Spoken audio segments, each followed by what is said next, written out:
I call to order a regular meeting of the Watchung Borough School District Board of Education on April 25th, 2023 at 7 p.m. Please stand for the Pledge of Allegiance.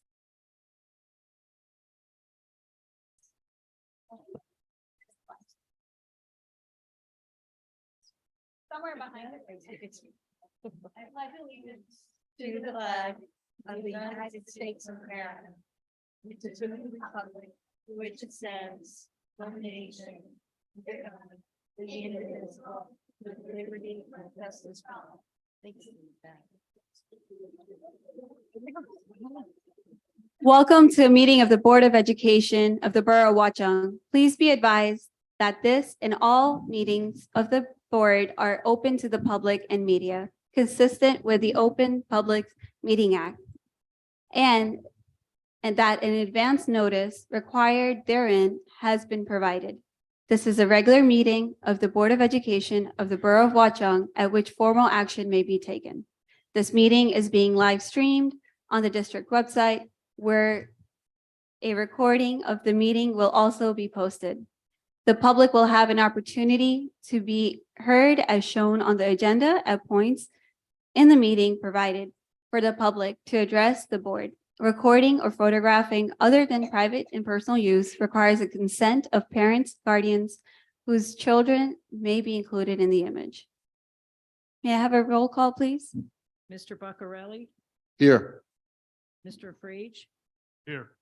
Mr. Gonzalez, Mrs. Harvey, Here. Mr. Ingracia, Here. Mrs. Jewett, here, Mr. Morales, Here. Mrs. Murad, Here. Mrs. O'Donnell. Here. We have a quorum. Today, we have a special performance by the Bayberry Glee Club. We have an incredible group who has performed at the Somerset Patriots Stadium last week, and I'm honored to present to you the Bayberry Glee Club by Mrs. Riley.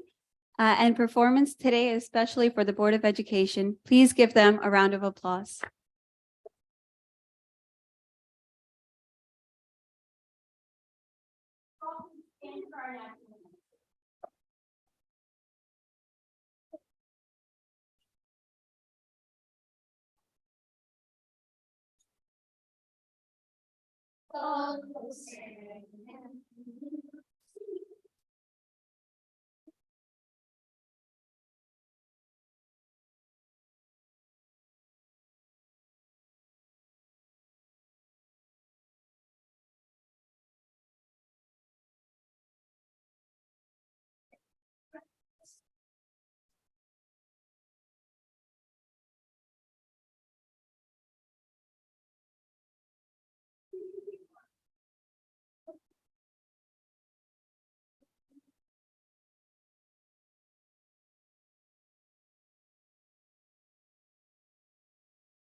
Thank you. This is about half of our group, which we were so happy to bring back after COVID. We have 54 third and fourth graders who have rehearsed once a week. We actually have our last rehearsal coming up this week. And as it was mentioned earlier, we were thrilled to sing on the field of the Somerset Patriots. Last week, it was a little chilly, but we had a great time and it was really thrilling. We're going to do one other song. This is actually their favorite song. It's a little swing piece called I Can't Stand Still Under Those Raindrops.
Thank you so much for that wonderful performance. We're now going to move on to a presentation by our New Jersey School Boards Association representative, Mrs. Gwen Thornton.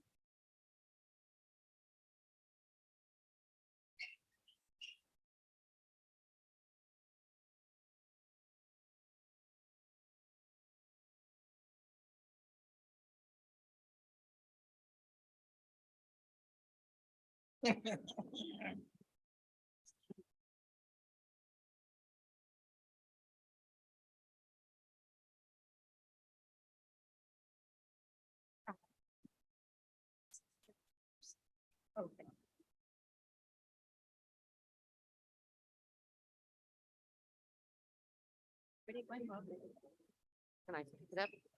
Oh. Good evening. Thank you for having me. I hope you all can hear me. The PowerPoint is behind you if you're sitting on the right-hand side. My intent this evening is to talk about the superintendent's evaluation process. For some of you, you've never participated in this process. And I'm getting an echo when I stand too close to the computer. So we're going to talk about the responsibility to evaluate, what the tool looks like, what the process looks like, and then getting it done in the statutorily required timeline. Every Board of Education is responsible for annually evaluating the superintendent. It must be completed in its totality by July the 1st. It is part of statute and code. The law outlines that you must do it annually. It must be written. The board must meet as a full Board of Education, non-conflicted members only, to review the evaluation with the superintendent, and all of that must take place before July the 1st. Okay.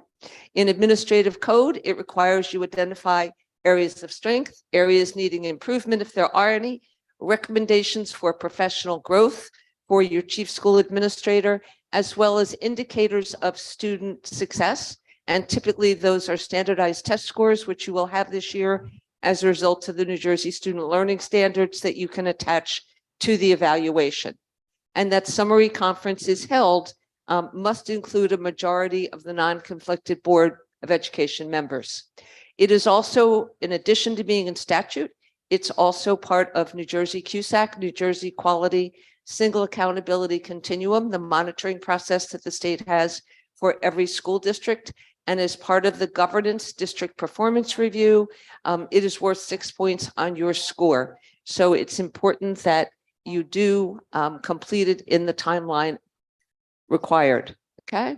It is why do we do it? Why is it important? Well, you want to look back at the year, see what kind of progress was made, see where you are on the district goals, see what's still in progress that may need additional attention for the following board year, and then help the district to move forward and improve student achievement ultimately. So the tools, it requires some documentation. There are ratings of performance expectations that go with all of it. Written comments are absolutely essential. It is designed to be a communications tool to ensure that the board and the superintendent remain on the same page. And so it is important to make sure that when you're entering a rating, you provide evidence and/or documentation to support your perspective. Okay. There are two different parts to the evaluation: progress toward district goals, and then the leadership standards. All of this is outlined, of course, in statute in 18A 17-20.3.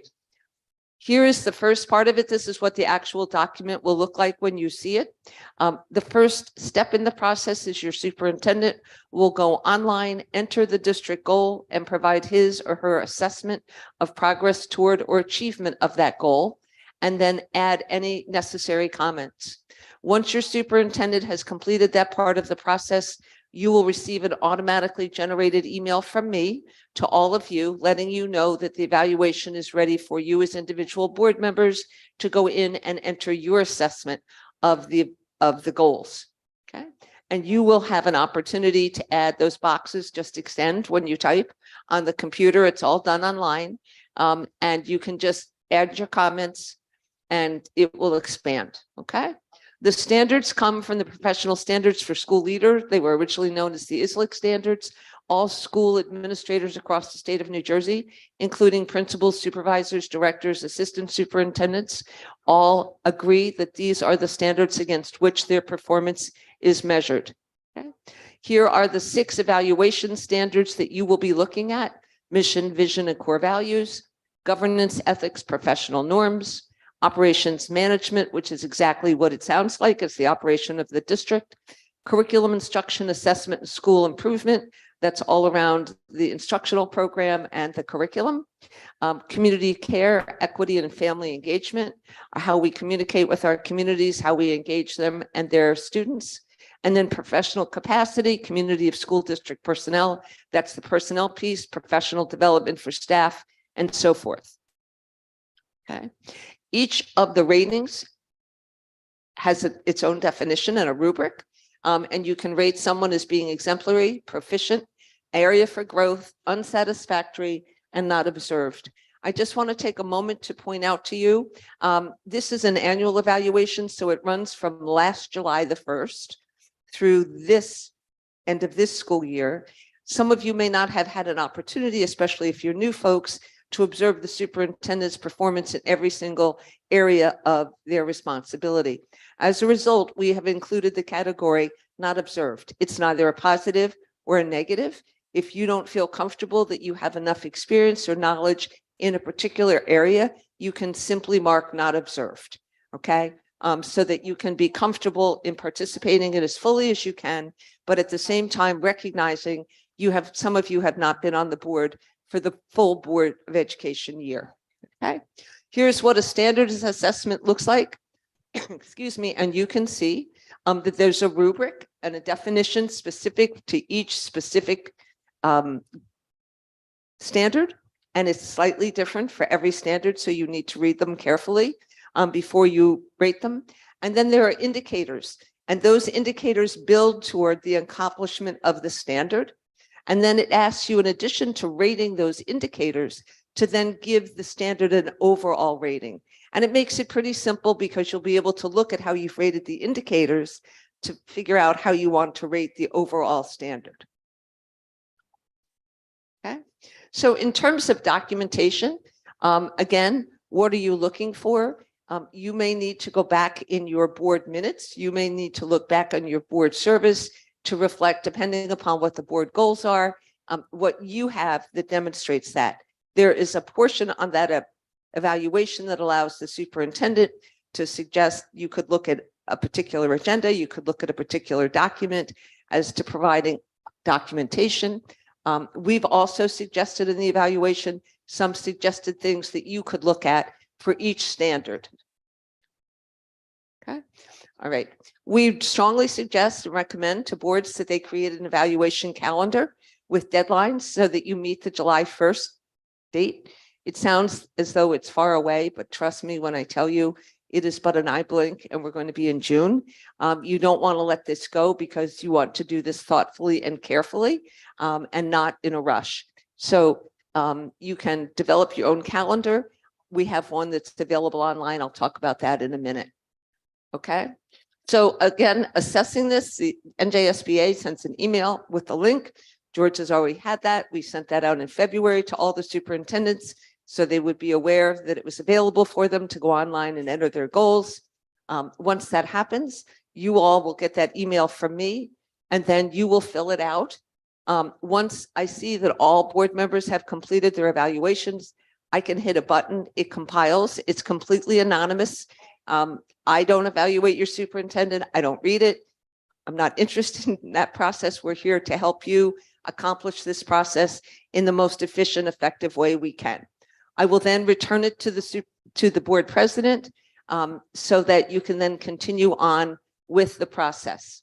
Okay, here's a sample of what the compilation looks like for a goal, the goal statement, member comments, and then the ratings. So it was a 9-member board. One board member rated it achieved, one said 7 said satisfactory progress, and then one said little or no progress made. The written report that you're going to create from this compilation must reflect the majority perspective of the board. If you have a minority perspective or a different view as a board member, you have an opportunity to be heard when you meet with the full superintendent to review that final document. So it's a majority document, the same way that everything the board does is by majority, but the minority voice is protected because you have an opportunity when you sit with the superintendent to be heard. Here's a sample of the compilation for a standard. And again, you can see all of the indicators for that standard and where board members fell out. And then you can see how they fell out overall in terms of the assessment. 1 rated exemplary, 5 proficient, 2 area for growth. So the majority clearly believed that the superintendent was proficient in this particular standard. Okay. Online, what you will see when you go onto our website, there is a member portal. You will use your username and password. If you don't have a username and password for our website, you can set that up and we give you the link to be able to know where to go to set that up. And then you will be able to access it.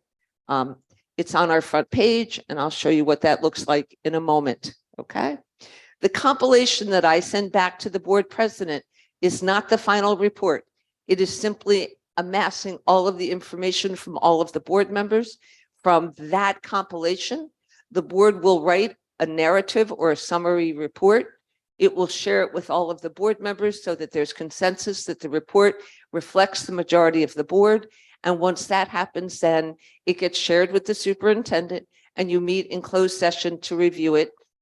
You must send a rights notice to the superintendent because that's the requirement for all personnel in the state of New Jersey.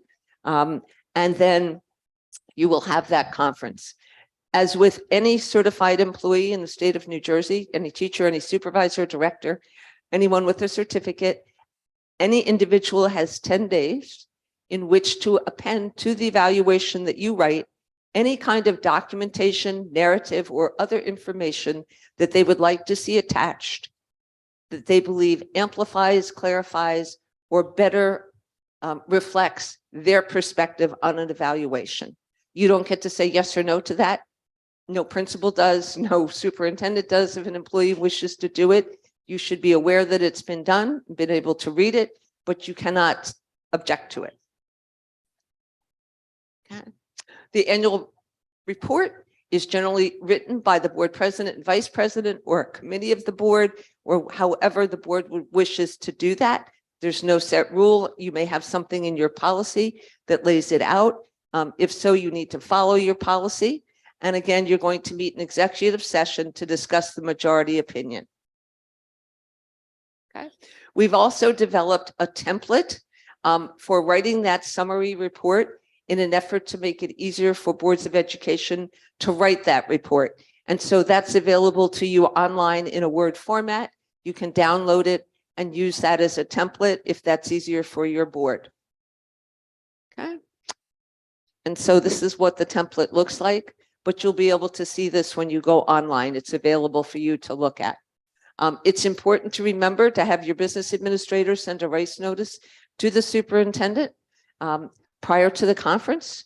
We also suggest that you provide to the superintendent, once the board has agreed that the evaluation, the summary report reflects their consensus, to share that with the superintendent ahead of meeting with the superintendent so that you can have a fuller discussion rather than giving it to someone 5 minutes before and expecting to have an informed dialogue.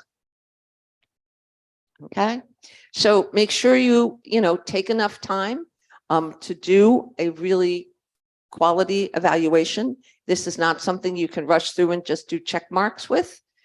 You need to be fair and equitable. You want to reflect on the big picture. Keep in mind, this is an annual evaluation that spans an entire year.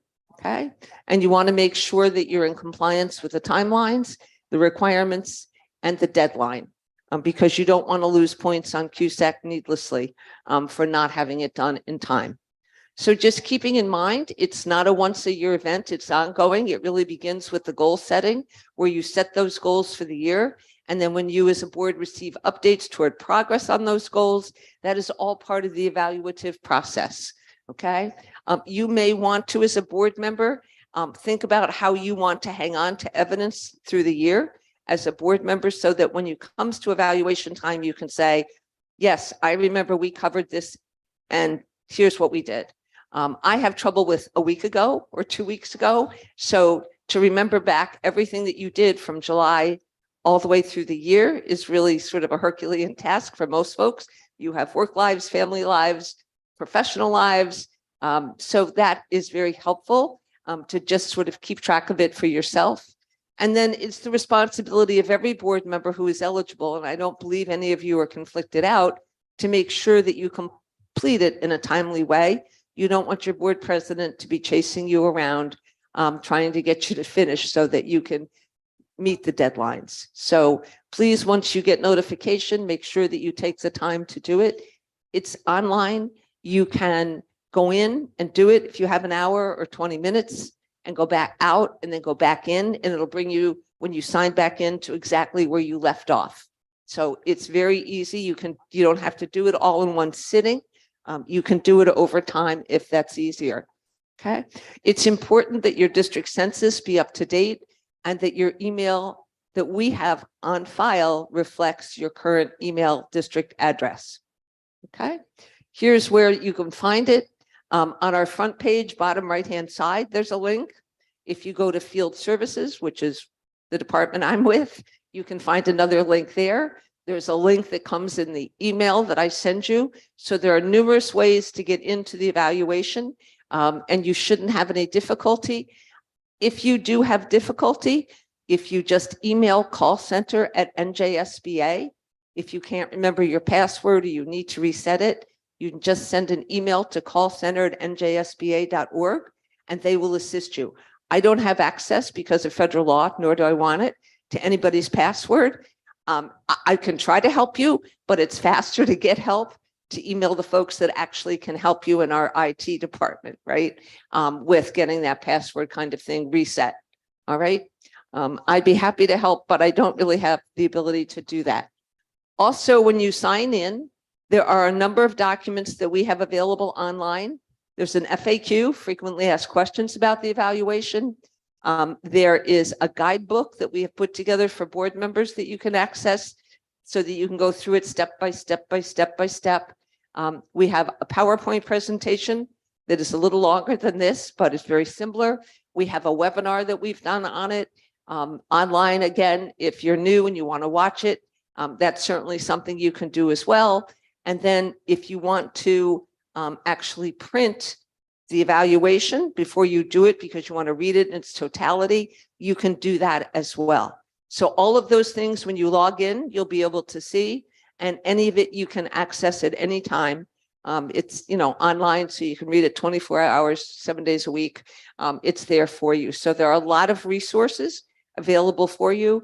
And if you have questions while you're doing it, not technical, I can't get in, I can't help you with that. But if you have questions or concerns while you're doing it, feel free to call me, email me. I will get back to you and try to assist you in whatever way I can. I know you have a full agenda. I know I have talked really fast this evening, but I know you have public waiting and a full agenda. So I thank you for your attention. And if you have any questions right now, I'd be happy to answer them. But thank you very much for your attention and your time. Okay. All right.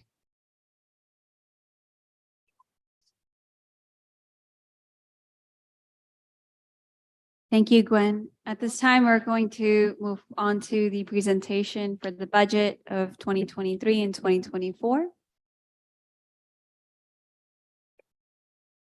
I think Aaron just needs to change the slideshow.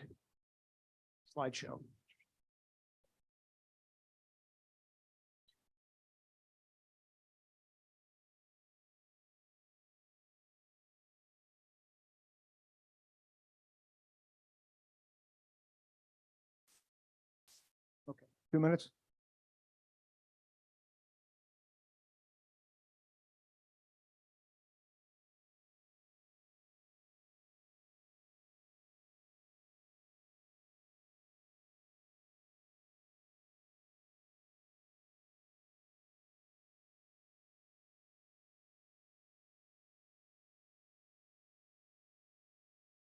And while Aaron is getting that slideshow ready, just a brief contextual reminder.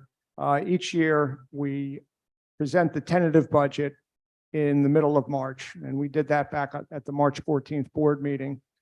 We then submit, the business administrator submits the tentative budget to the county for approval. We did that and had it approved. And then we have the public hearing on the budget that needs to be done during a specific time window. We're early in the window, but we aligned it with our board meeting this evening.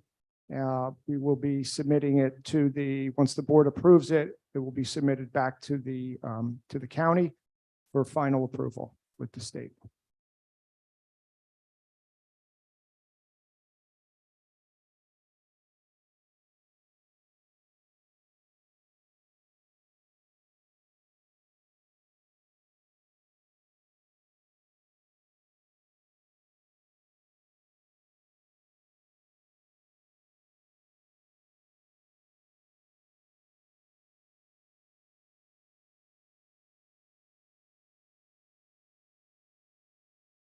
All right, you know what? I'll just begin talking about it before the slideshow goes up.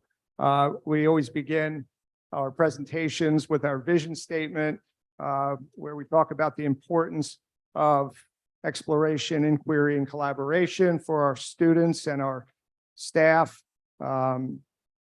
Focus on creative problem solving and authentic learning.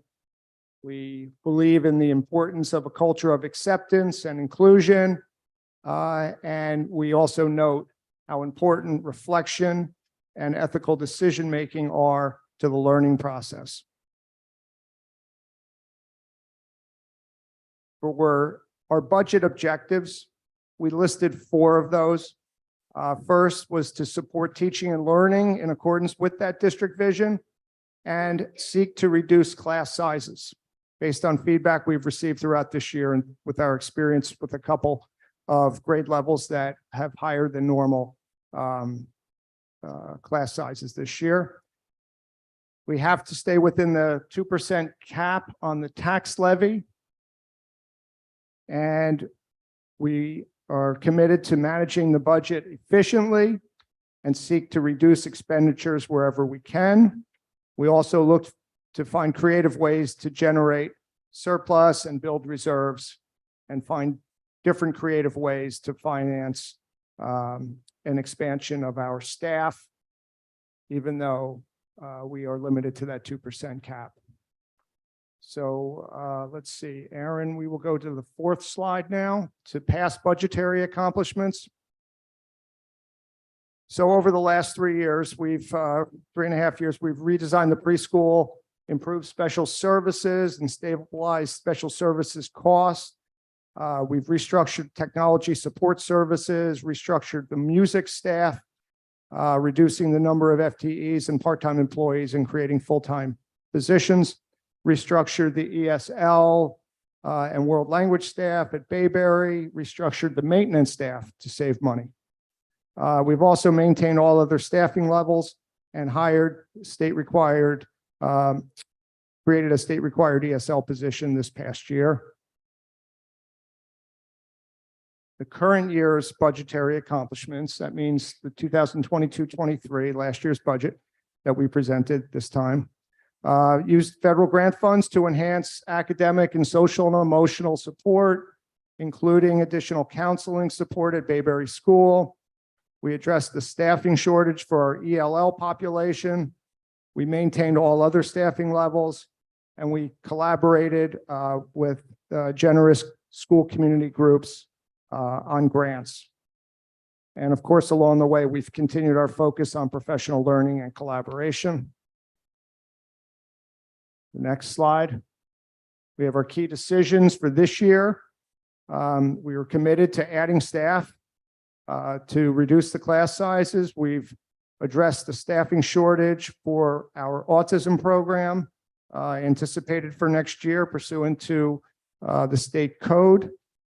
We've maintained all other staffing levels, and we've used federal grant money to enhance our academic and social and emotional support. And that's some of the funds that we use to augment our counseling services at Bayberry.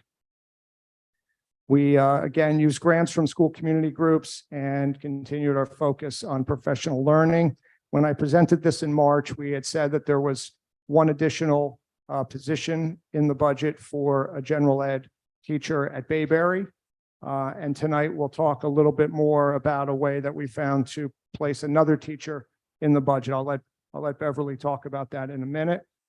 Again, this is the budget timeline where it typically starts in the fall, where we involve our district budget managers and staff. We develop a tentative budget. Of course, this year was complicated with our transition in the business office when Mr. Pepe moved on in December. We had the Board of Education vote on the tentative budget in March. It was sent to the county office, and now we are having our public hearing. We will be placing the user-friendly budget on the district website. Typically, that's done within 48 hours of the approval of the budget, but we need to have the county approval before we post that, since we did make a change. And so I'm going to turn it over to Beverly to talk a little bit about a couple of the minor changes that we made.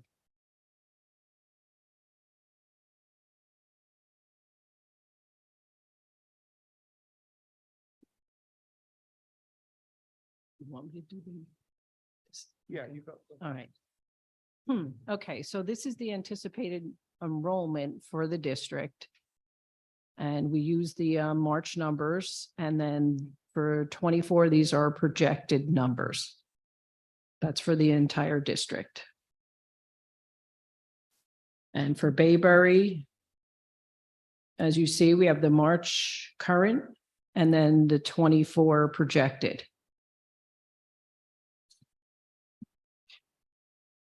In Valley View, the same thing. March 23 is the most recent, and then for 24 is the projected number. And some of the key factors in the budget development is for the revenue sources, the state aid money, which every year varies, preschool tuition, which is based on enrollment, our local taxes, which we go up to the 2% cap, and then if there's any excess surplus from the previous year. For the appropriations, salaries, benefits, general ed, special ed, student transportation, facilities, and other. And for your fixed cost, it's salaries and health benefits and student transportation. For the general revenue projection, the general revenue. I think it's important to point out that for the fixed costs, our salaries pursuant to the collective bargaining agreement are going up 2.9%. Yeah. We have a projected health benefits increase of 6%. And student transportation, we're still waiting to hear on, but last year, we all know it went up significantly in the range of 30%. So these are all things that we have to account for when we have the 2% cap on the tax levy. Okay, so we presented this at the March 14th meeting. However, we did make that change due to we found out dealing with our bond attorney and our auditor, they had mentioned to us that we could use a portion of the money from the bond proceed interest that we now have in a New Jersey ARM account, that we could use some of that interest in our miscellaneous revenue. So with that money, we plan to hire another teacher. So as you could see in bold, that's where the extra 75,000 is coming in your revenue. So everything else will be staying the same, the grants and your debt service, that amount is staying the same. The only thing that would be changing is the interest money that we would be using for the bond interest.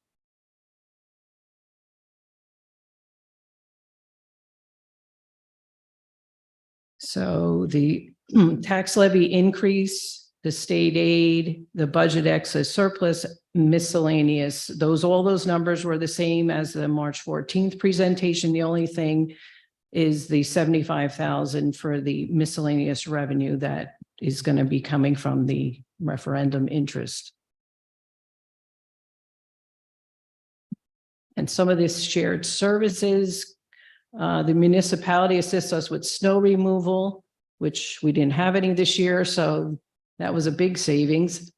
The waste management service is purchased through joint purchasing with Watchung Hills. Transportation service, including fuel, regular education transportation, is purchased through joint purchasing agreement with Watchung Hills. And the fuel for district vehicles is supplied at cost by a municipality. Purchasing, we use some cooperating purchasing systems, state contract vendors, and educational service commission as much as possible to maximize cost savings. And then with insurance coverage and benefits, with our property and casualty insurance, we purchase that through the diploma joint insurance fund, and the health insurance is provided through a shift.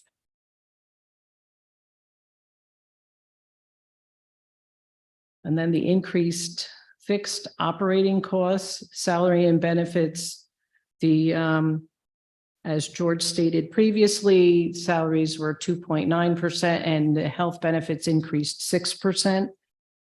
And in bold, that's where we are increasing an elementary teacher salary and then the additional health benefit for that teacher. And the rest of the numbers are staying the same as what we had presented in March. You know, the increased operating costs, we have utility costs, the custodial maintenance costs, and the pension costs for the PERS went up about $20,000 in last year.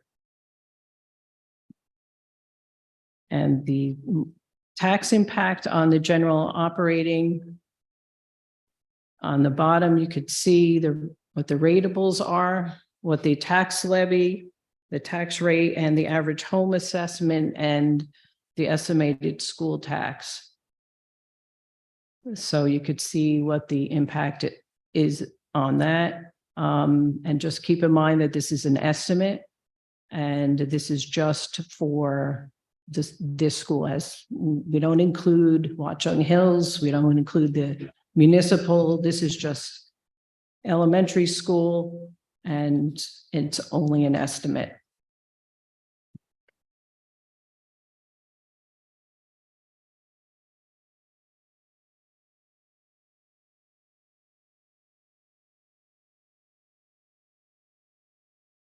I have a question.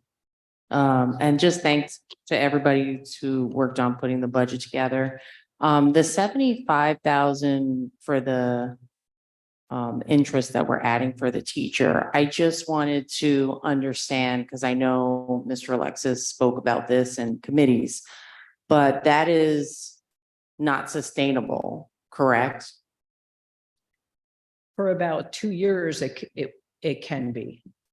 With the interest from that account, the money that we would be making, will be sustainable for about 2 years. And then after that, we'd have to eliminate that position, Or you'd, maybe if somebody retires. right? Or if there's another way for us to Right. supplement that. Right. Okay, so we'd be able to have that additional teacher for about 2 years. Then if we can't and then if we can't supplement that, then we'd have to eliminate the position, which then would probably put us back to larger class sizes. And we've talked about also the fact that the state aid went up $229,000 this year. We don't know what that will be next year. So that also plays a role in this. So I have Thank you. another question on that. Obviously, if a teacher left, that wouldn't solve the problem. Don't we pay interest on the money we drew down?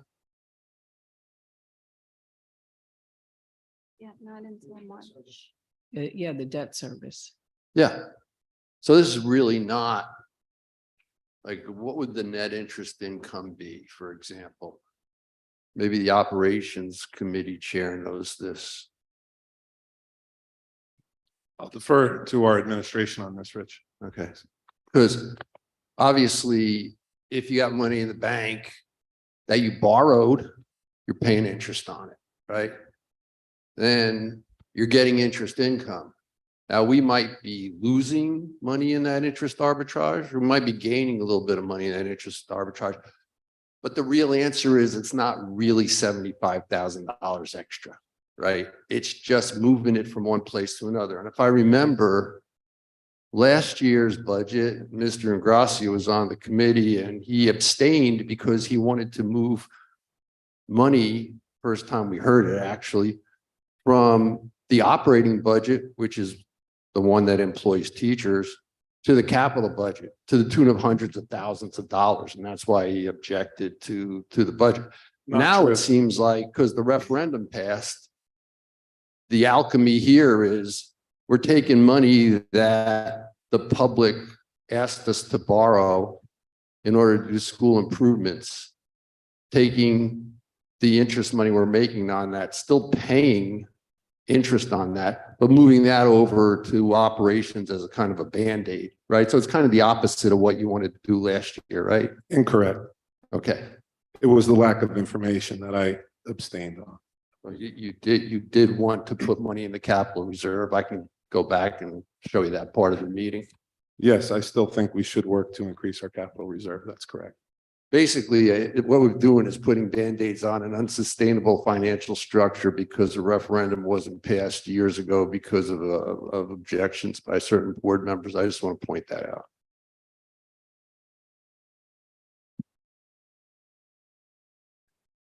Any other questions?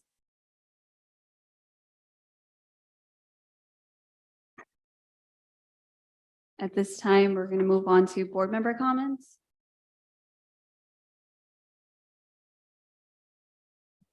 You have any, President? I make mine at the end. What? I'll make mine at the end. Okay. I would like to just make a comment. First of all, I want to thank Mr. Alexis for being an advocate for smaller class size, and for the Finance Operation Committee for working very diligently so that we could get another teacher or two. We're getting. I'm also an advocate for small class size since it allows the teacher individual attention to students, less behavioral issues, and more creative educational lessons. Coming off of the pandemic, smaller class size is essential to create a learning environment to allow students to recover and advance to levels of instruction to achieve success. With that, we're trying to keep to the classroom size policy also, which we developed. Thank you. I have some comments. The red flags popped up immediately at the first meeting of this new board and its leadership. At what should have been a normal mid-school year reorganization meeting, there were several stunning and unusual developments. The board did not vote to approve the architect that had just spent years working on the referendum that the public passed just weeks before. The board did not vote to approve the health curriculum, which was adopted at the beginning of the school year. The board did not vote to reappoint our board attorney who had been with us for the last 3 years. The most shocking thing of all, the new board and its leadership took all of these actions against the recommendation of our chief scholastic officer, Superintendent George Alexis, substituting their judgment for his. Then came the committee assignments.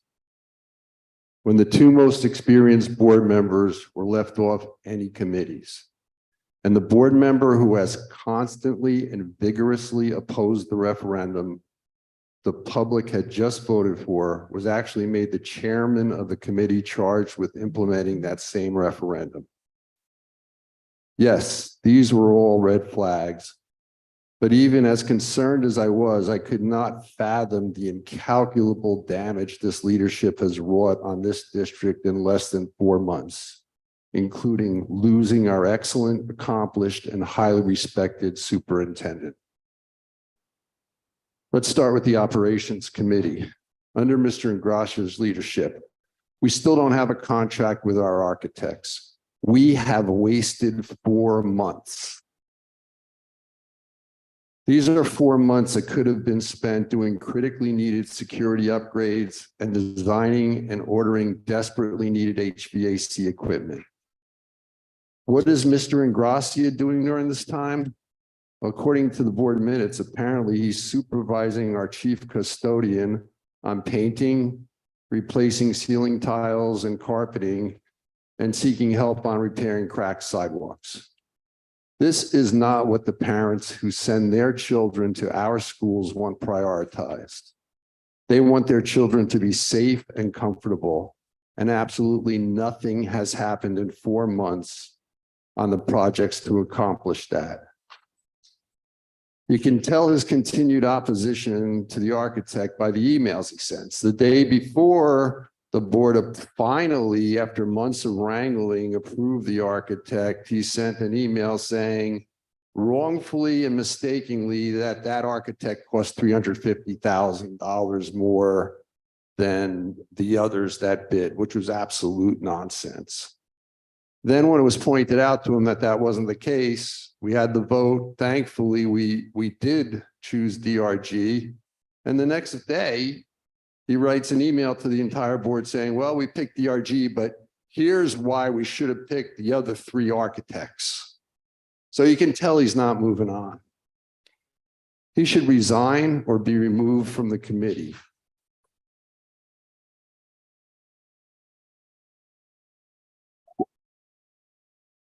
This is in Mrs. Murad's power. She's the one who appointed him in the first place. Now comes what is by far the most serious and disturbing aspect of this board, and it goes to the core of how it conducts its business. In the state of New Jersey, as in virtually every other state, official school board business cannot be conducted in private or in secret, but must be conducted in public unless, under certain circumstances, it is conducted in an executive session. In any case, official business must be conducted in a meeting. Now, as both an attorney and an experienced board member, I am keenly aware that what happens in executive session meetings must be held confidential until the need for confidentiality no longer applies, at which time the board has an obligation to release the minutes of those meetings. But what about what happens before the executive session, privately and secretly, outside of any meeting and based on some supposed consensus. And then the board has its attorney take action on its behalf based on that verbal consensus that must have been done by telephone or in separate little meetings, not in a meeting when all of the board members were present. Well, that's what happened here at that, before that executive meeting, before that action was taken. There was no meeting, no discussion involving the entire board. Mrs. Harvey and I were totally disenfranchised. We had no opportunity to talk to the entire board about something. It's absolutely wrong and not in accordance with the way school boards are supposed to conduct business under the Open Public Meetings Act.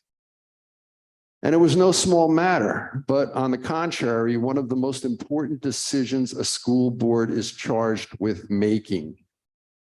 To this day, I don't know how it occurred or who was involved in these private discussions, or even whether non-board members were involved. The first time Dory and I found out what happened was in the executive session after action had been taken by our attorney on behalf of the board. Everyone else in that session knew what was going on. When I raised my concerns to board counsel, he disputed that an action had occurred. This sounded ridiculous to me, so I did some research and found a recent case from New Jersey exactly on point that clearly states that what was done in this case was an action on the part of the board. So I'm going to make two motions during the administrative section of the meeting. One, moving that the minutes of the executive session of February 21st, 23 and March 14th, 23 be made public so we can see just how wrong these actions were. So the public can understand how this board conducts its governance and its business. And two, terminating our engagement with current bond counsel and re-engaging the board counsel we've had for the prior 3 years as our superintendent recommended in the first place. This should never have been allowed to happen. The last point I want to make, and I think this is a little bit a function of having new board members, and I don't blame them in a malicious way. But the folks that ran accepted in-kind donations from, quote, the Committee to Bring Back Excellence. That group is not a registered political action committee, so we have no idea who is behind it. The registered address is a P.O. Box in Sterling, P.O. Box 81, Sterling, New Jersey, 07980. They made two expenditures, $917.40 for signs and $2,073.11 for mailers, a total of $2,990.51. The limit for individuals and corporations and groups that are not PACs is $2,600. So not only is the donor being hidden, the identity of the donor is being hidden, it also violated the contribution limit. Now, I know, Mr. Gonzalez in good faith and Mr. Friese in good faith, they didn't know this was going on. This is only rhetorical, but, do any other board members know what went on, why there was a campaign violation? Mrs. Jewett was the other party to that donation. I don't know if anybody else knows, Mr. Gracia, maybe, I don't know. Well, I know you don't have your facts straight, Rich. I mean, I could go up and down your statement right now and really Okay, point out point I'll by finish, point. then maybe you can talk. Oh, I'll that finish, was- maybe then that you was- can. you I'll asked me a finish. question. No, I said it was rhetorical. You know what that means? And I say, get your facts straight. Okay. Yeah, that wouldn't come under the For all your category of statements so far today. Okay. Thank you. Okay, when did this town become about secrecy in its government and noncompliance with laws and election laws? I think we'd all appreciate a board that is open and correct about how it governs and members who are assured that they are in compliance with election laws. Thank you. Sure, I have some board member comments. Good evening. I apologize in advance for the length of my board member comments and for reading them. But I just wanted to be as accurate as possible. I plan on making comments on two topics tonight. The first is committee assignments, and the second is, as the former president of the Board of Education, I plan on trying to summarize 4 years of Mr. Alexis's service to our district. Weeks ago, I had a good conversation with Mr. Gonzalez, the HR committee chair, who stated he would request me to be placed on the HR committee. I want to thank him for contacting Mrs. Murad on my behalf. After speaking with Mrs. Murad, she asked if I would like to join the curriculum and HR committee. I said, yes, of course. And in addition, I proposed that I join the policy committee. After weeks of waiting to hear something, I was told I would be appointed to the policy committee, not the HR curriculum committee. I was also told I wouldn't be appointed to the curriculum committee because the committee was unwilling to change the times of their meetings weekdays at 8:30 a.m. to accommodate my work schedule. I was on spring break the week after the Watchung School District, and the curriculum committee was meeting that week. Since I was home, I asked if I could join the committee meeting.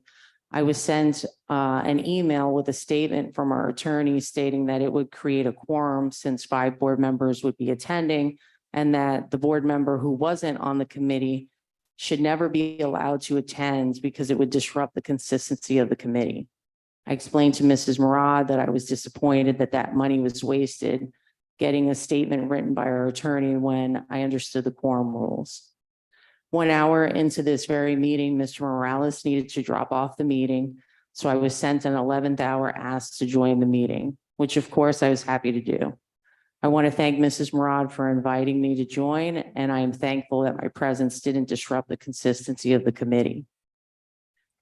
During the meeting, there was an agenda item, library book policy, that Mrs. Jouett will report to the public tonight during the committee reports. The committee listened to Mrs. Jouett propose a policy that stated if any student brought home any book that any parent had a concern with, that book would be prevented from going back into circulation. Thankfully, Mr. Alexis explained the district's process for dealing with such a situation and assured the committee we did not need a policy. This suggestion by Mrs. Jouett disturbs me. Using her logic, Joey's parents may have a problem with a book about the US Constitution. At some point, that slope gets awfully slippery.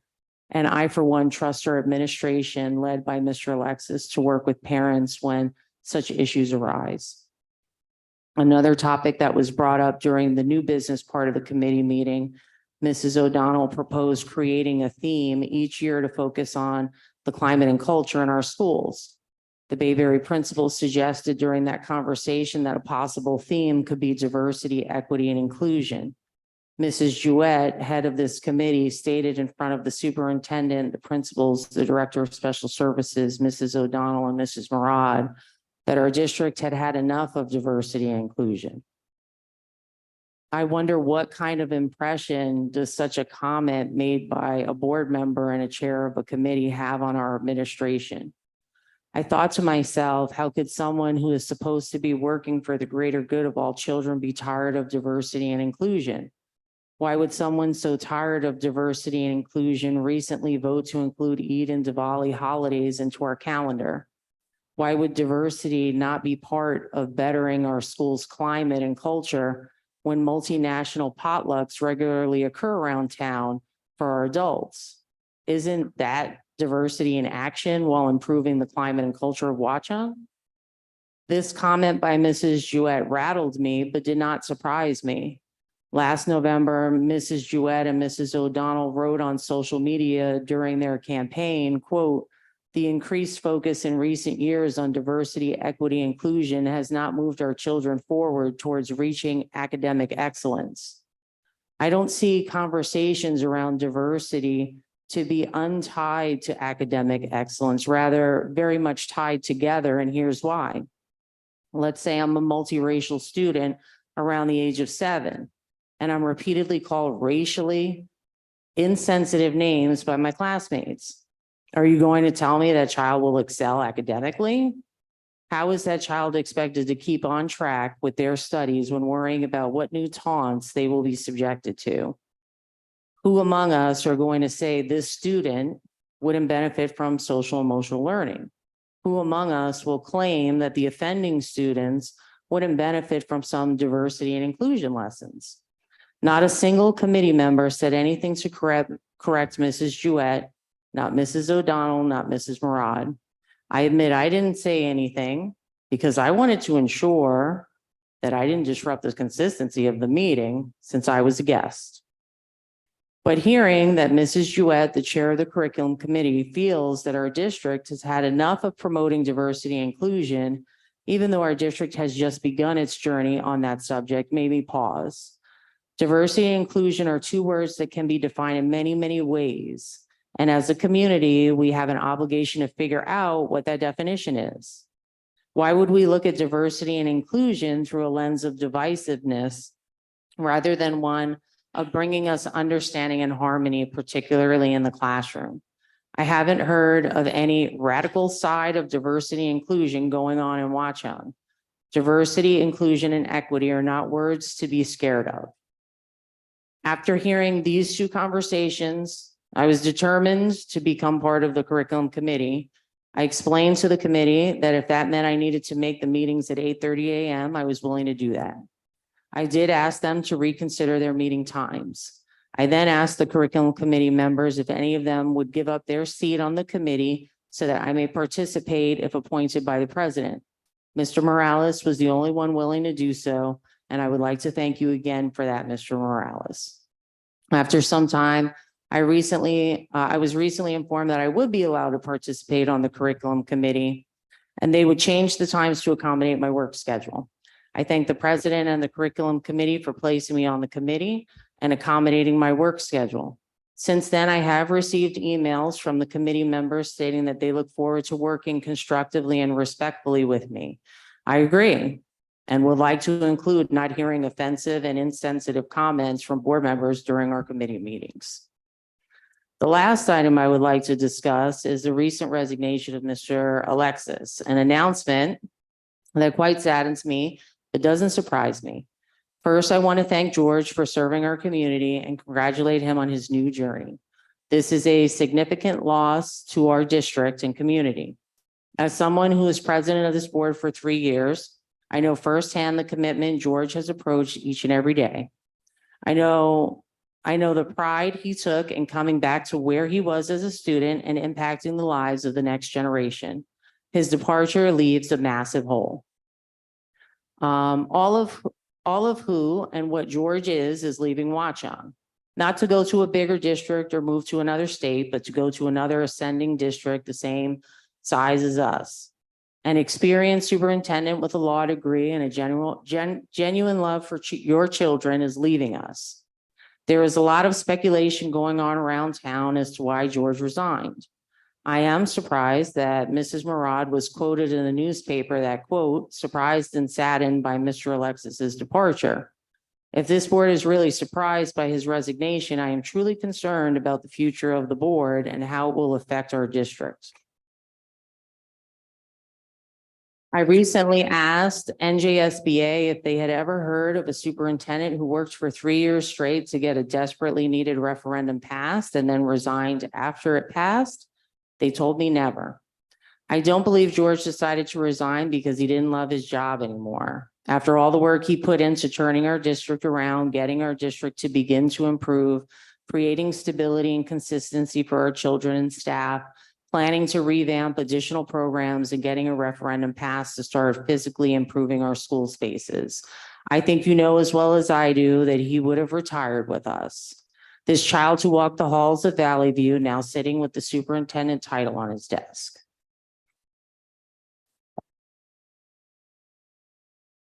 No, sometimes even the love of your job isn't enough, like chocolate cake. You know it's so delicious, but at the same time, it isn't healthy for you, and you just have to put the fork down and say enough. I received a phone call from Mrs. Murad asking me if I were comfortable with the statement she would read on behalf of the board about George resigning and if I had any suggestions. I explained to her and would like to stress publicly that I wasn't comfortable with it. It wasn't an accurate depiction of why we are here today with George's resignation. She demanded I tell her what I would say during this meeting. I actually didn't know at the time what I would be saying, and frankly, I didn't need to tell her even if I did. I don't believe I have to say much of anything because our community has witnessed what has happened here. I did realize, though, that I was probably one of only 3 people, the others being Jen Scharf, the former board vice president, and Rich Pepe, our former business administrator, who would be able to speak about George in a way that would give the community a better insight as to who this man is. Before Mr. Alexis was hired as the superintendent of Watchung schools, our district needed a permanent business administrator for many years. Superintendent, principals, and director of special services. There was a lot of unrest and a need for more consistency in our district, which has taken us 4 years to rebuild. Because of George and his leadership, we finally see the improvements in our district. Sorry, I'm just talking a lot. My mouth's getting dry. I apologize. When we had to utilize superintendent interims, it took us over a year to find a permanent person. So the process can be quite lengthy and expensive. Interims are like substitute teachers. They don't necessarily create a vision or direction for our district. They focus on things other than the climate and culture of our schools or mental health services for our students. That's kind of what you get with an interim. They make sure the day-to-day is happening, but they are not necessarily there to create a vision for the district to strive towards because they aren't permanent. As the former president of the board, I had the honor of working with Mr. Alexis since he was first offered the position of superintendent for the Watchung schools. Rich and I were part of the search committee as board members, and we had the pleasure of interviewing him. So Rich and I understand the difficult and financially costly process this board and district are about to go through more than anyone else currently serving on this board. I've had my own experiences with administrators throughout my career, so I already had preconceived notions about them. George didn't know this, but he had a lot to prove. While interviewing him, I knew he had a law degree. He was the principal of the Watchung Hills Regional High School, was the first-time superintendent, grew up here, and had a vested interest in giving back to his hometown, which played a part in who he is today. The first year I was president was rough for both of us. Getting to know each other and understanding my role as president and his as superintendent. The worst part was that George didn't know he had the deck stacked against him because at the end of that school year, we entered into the pandemic. George didn't have a hill to climb, he had a mountain. George and I needed to learn how to trust each other during this first year, and that took time. And I would say George can be very conservative and keeps things close to the vest, so I'm sure he took some time to trust me as well. That year, we also worked on the possibility of a referendum. At the beginning of the first year, he surprised me in many ways, but one in particular was when he was so excited to read to the kids in the elementary school. I'm a high school teacher, and there's a special place in this world for all elementary school teachers. I don't know how they do it. And to see the genuine excitement on his face as an administrator, it was refreshing to know that he really enjoyed encouraging the joy and wonder of learning and exploration with our youngest students while he interacted with them. As year 2 started, we started to get into our flow. There were still bumps in the road because this was an entire year of school. We had to deal with the pandemic. I had to get board members to compromise with each other and get board members to compromise with George. I'm not the only one who comes onto the board and has certain expectations. George helped me through that, which I will always be grateful for. After going through the pandemic with him, I can now say that I trust George Alexis. He got us through it, especially the children. We had a referendum that didn't pass on our first try, and George worked with all of us to try again because he stressed how much our district needed the projects in the referendum. Our faculty, oh, I'm sorry, our facility, sorry, I apologize. Our facility problems would inevitably need to be addressed sooner than later. When we entered our third year together, we were in sync. But don't get me wrong, we sometimes still disagreed, but we always agreed on one thing, that we would always do right by the staff and the students of our district. Since we were all getting used to our new normal post-pandemic, George worked hard to bring back all of the educational experiences the students so desperately missed during the pandemic, including sports, clubs, activities, assemblies, school dances, cultural events, and so much more. Next on George's list was revamping our athletics program and visual and performing arts. He also successfully passed our second attempt at the school referendum with the help and collaboration of our community. There's so much more to say about George. There was no way that any of you wanted to sit through over 30 minutes of me going through his accomplishments. So I tried to keep it short. But I just scratched the surface. I have grown to know him, and he is an honorable man. George might not know this, but Jen Sharp and I would always say that George is a Boy Scout, someone who will always do the right thing, even if it's not popular or easy. It will be impossible to replace you, George. I'm gonna miss you. Thank you.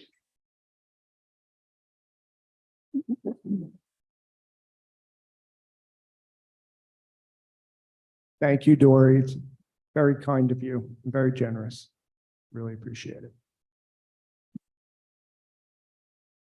Wanted to read the statement that I did give to Echoes, which was,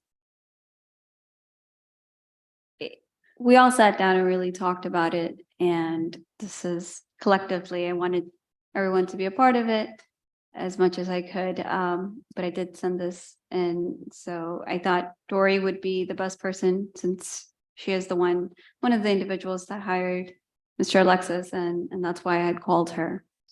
And the statement is that we were surprised and saddened to learn about Mr. Alexis's departure.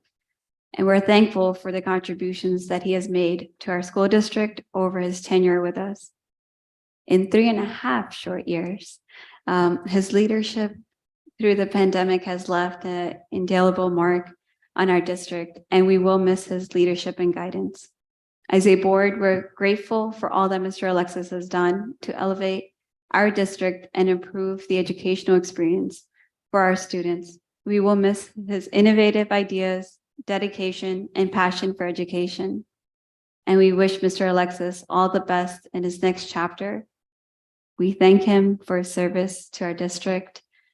And I received during this time, I did receive a lot of questions on how we're going to move forward. I'm going to create a superintendent search committee. Mr. Alexis has graciously said that he would help us, and Mrs. Thornton as well, on our next steps. And the superintendent search can take a while, but right now we will look for an interim, and that's the next step for now. But thank you. I know all of you are here because of Mr. Alexis, and I really enjoy working with you in all of our chats, so you're going to be missed. Thank you very much, Amber. And yes, I'm happy to help to ensure a smooth transition. Thank you. Thank you. I would just like to also say that, speaking for myself, that I thank Mr. Alexis for his leadership and contributions to the district over the past 3.5 years, and wish him nothing but the best on his new role. As we prepare for his departure, our responsibility as a board is to move the district forward in the most productive and positive way possible. Last month, on Mr. Alexis's recommendation, the board unanimously approved a new permanent business administrator, Patricia Rogers. And we're excited to welcome Ms. Rogers to the district administrative team in May. The full board will need to work together to bring in an interim superintendent to lead the district after George's departure in June into the 2023-24 school year. The public's goodwill and support for the district during this time will be crucial. And I hope we can all agree that demonstrating goodwill, collaboration, and respect as a community will enable us to attract and retain the best leadership for our school district. Thank you. Any other comments? All right, at this time, I'd like to move to superintendent remarks. Is it after, sorry. Yes. I see that, I see. Okay. Sorry about that. At this time, I'd like to open the floor for public comments, and give me 1 second. I just need to find the disclaimer. We welcome input from the public. There are 2 times during the meeting when the public is invited to speak. The first opportunity to comment on the agenda items only is now. The second opportunity is for the public comment is towards the end of the meeting. Total time allotted for public comment is 30 minutes. Before you make your comment, please state your name, municipality of residence. In the event it appears the public comment portion of the meeting may exceed 30 minutes, the presiding officer may limit each statement made by a participant to 3 minutes duration. Our public forums are not structured as a question and answer session, but rather are offered as an opportunity to share input with the board. In instances where the board feels a response is needed, the presiding officer of the superintendent will address the comment. New Jersey statute does not permit the board to discuss personnel or hiring in public session. Names of students should not be used. Members of the public should consider their comments in light of legal rights of those affected and identified in their comments, and be aware that they are personally legally responsible with potential liability for comments that they make to the board. The board shall not be held liable for comments made by members of the public.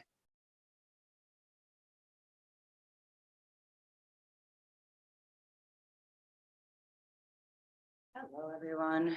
Molly Hartman Lustig, Watchung. So I see we're just winging it without an attorney tonight. I don't know if that's going to go on indefinitely or if the attorney's just not available tonight, but I would like some clarification on where we're going to go with that.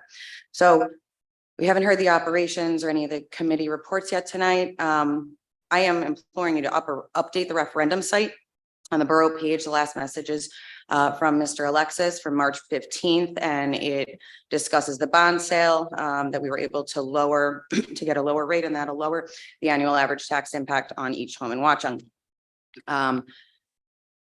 We're a month out.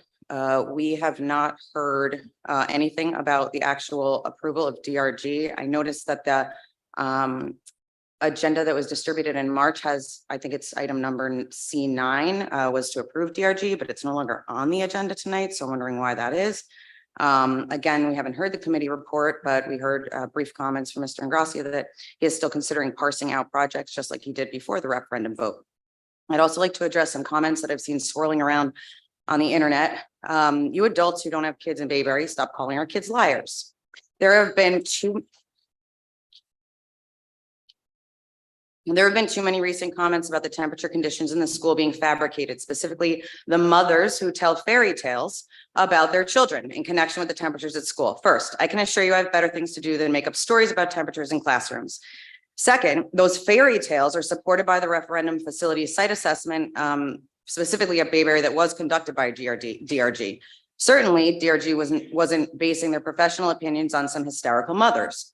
I'd point to page 4 of the site assessment regarding skylights. They're white, translucent, and original to the school and extremely energy inefficient. At times during the day or year, teachers need to move students and desks because of extreme brightness and heat. Page 11, heating and cooling systems, unit ventilators. There's no way to provide heating in one classroom while providing cooling in another. While some classrooms have a centralized exhaust system, which has been disabled, these are just fans that are installed through the exterior walls, and they are shut off due to noise and high humidity.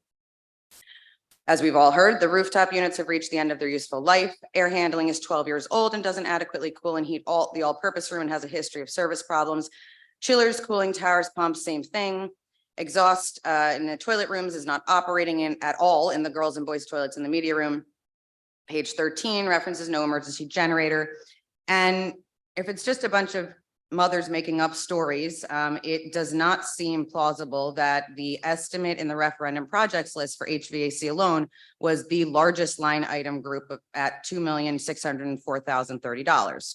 This shouldn't say to you, this is where we need to cut things. It should send a very clear message to you that these are issues that need to be addressed.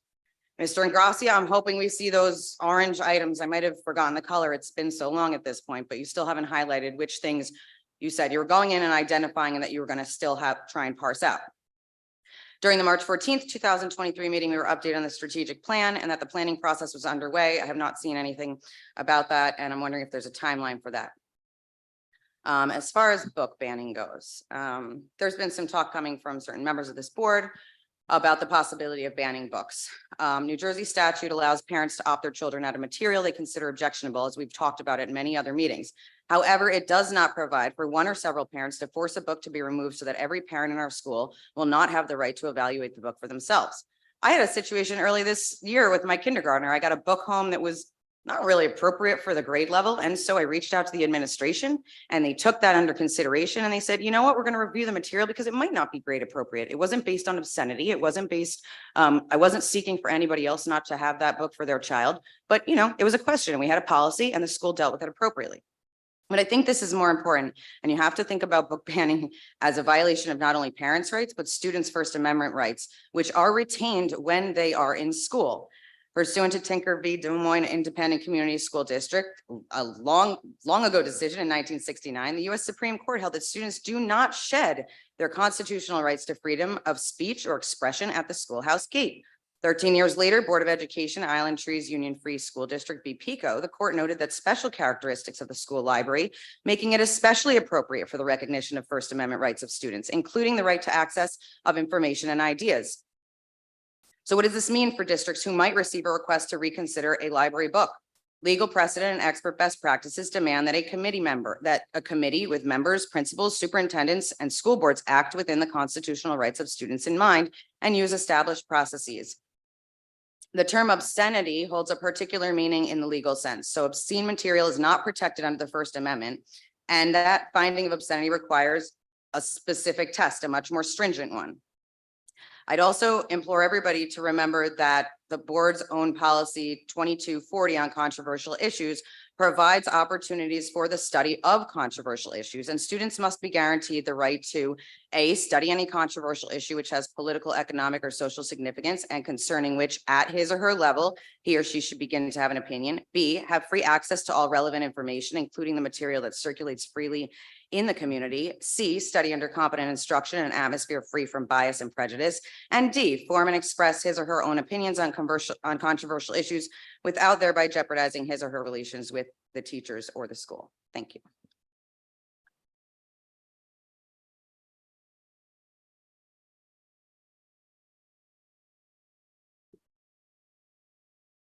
Hello, everyone. Danielle Amadeo, Washington Drive. I'm so disappointed to lose George Alexis. He cared about our town, about our kids, and he's really great at what he does. He stabilized our schools. He hired an excellent team. And I believe he wanted to be here for the long haul. I can't blame him for leaving. But this is a huge loss for our children, and I want to beg our principals to stick out this instability, because we all see the great work you're doing and we appreciate it, and we really want to keep you.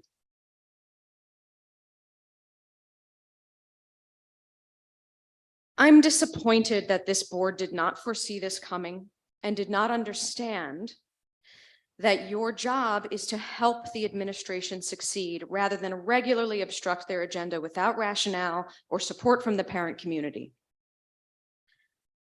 On the budget, I have similar concerns to those raised by Dory and Rich about using bond proceeds to hire another teacher, and I hope that someone can speak to this concern. Interest payments don't last, as Rich already explained. How will our schools support a new teacher long-term so that we don't have to downsize again in 2 years? Teachers have families too, and they don't deserve to be hired in this disingenuous way. This is a terrible way to fund a recurring expense and a cruel way to mess with an employee who is already woefully underpaid. I hope someone has a long-term plan and that this issue is addressed. Finally, I want to speak to two agenda items this evening. First, I want to encourage the board to pass the full curriculum, including the health component for the 23-24 school year. Every data point we have across many long-term community studies show that better, smarter, and safer behaviors occur when a robust health curriculum is in place. There is an improvement in student health and a reduction in bullying. To oppose this curriculum is to oppose the well-being of all students. And with only 3% opting out, it should be clear what your families want. I also want to speak to the idea of banning books, which we have all been told this evening was discussed in committee. I understand the desire to protect our children. I have that same instinct with my own child, of course. Despite that fact, banning books is the wrong way to go about it.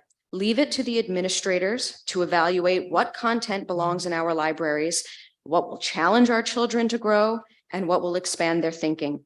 Banning books means we do not trust our children to think for themselves. And it means we don't trust our faculty to support their growth.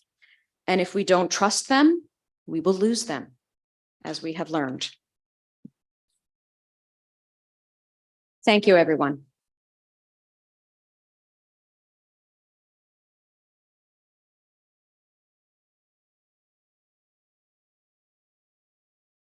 Good evening, Lisa Craft, High Tour Drive. I'd like to first start off acknowledging the loss of our superintendent, Mr. Alexis. Your resignation has left many members of our community saddened and concerned for the future of our schools, myself included. And I know what I'm about to say is the idealist in me speaking, but I'm going to say it anyway. If there's anything the community or the Board of Ed can do to retain you at this point, I will be happy to lead and support that charge. Your gregariousness, your genuine love of our students, our teachers, our schools is unparalleled and will be sorely missed. Tack onto that your education, your law degree, and your experience. It truly makes you one of a kind. And I thank you for your exceptional leadership, and I'm very sad to see you go. Someone had commented on this earlier, and I agree, the room is full tonight, and that's a testament to you, Mr. Alexis. It's a shame that it took your resignation to fill the room, but we're here, united as a community and hoping, however slight, that the schools will continue to go and progress in the right direction. So if there's anyone in the room who agrees with me and is saddened and concerned over Mr. Alexis's resignation, I ask that you stand up because Mr. Alexis deserves to see a visual of his supporters, his promoters, and his biggest fans.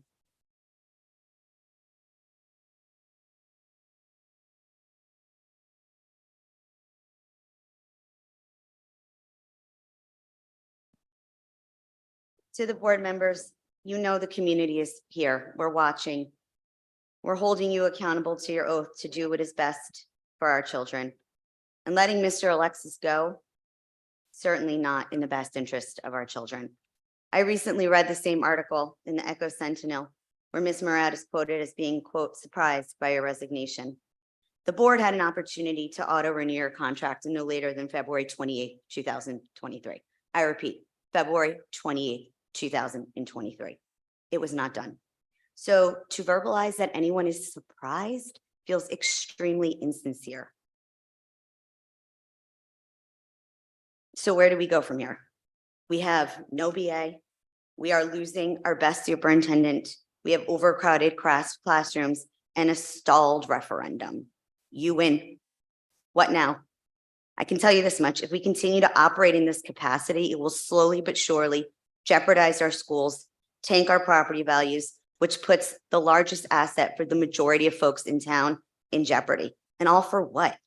The inability to act professionally, the inability to separate personal from professional, some vendetta. It makes no sense to me. Your job as board members is to put our children first. That is it. That's it. You don't need to like each other. You don't need to hang out. You don't need to go for drinks. You don't even need to talk to each other when you're outside of this room. But when you're here and when you're in committee and when you're acting in your capacity as a board member, start acting professionally. Put your personal feelings aside. Be a professional. You have an ethical duty to do that. I do believe, now that I've been to board meetings since January, that some of the new members on this board were very much misled in the beginning. They had the wool pull over their eyes to a certain extent. And I'm seeing that the wool is coming off. And I truly believe they're starting to see what is happening. And that is what gives me the continued hope that progress and change will come of it. And the reason I say that is because I've already witnessed it happening. Ms. Murad, I commend you for putting Ms. Harvey on the curriculum committee. Ms. Jewett and Ms. O'Donnell, I commend you for rearranging the time so that Ms. Harvey did not have to take PTO to participate in this community. This is the type of professionalism and progress that our town deserves, that our children deserve, and I really hope to see more of that moving forward. I'd also like to take this opportunity to reiterate what I asked at the March board meeting and what I put in writing via a letter to the Board of Ed and to the superintendent. Ms. Murad, I respectfully reiterate my request to have Mr. Ingrassia removed from the operations committee and appoint Mr. Buccarelli as chair.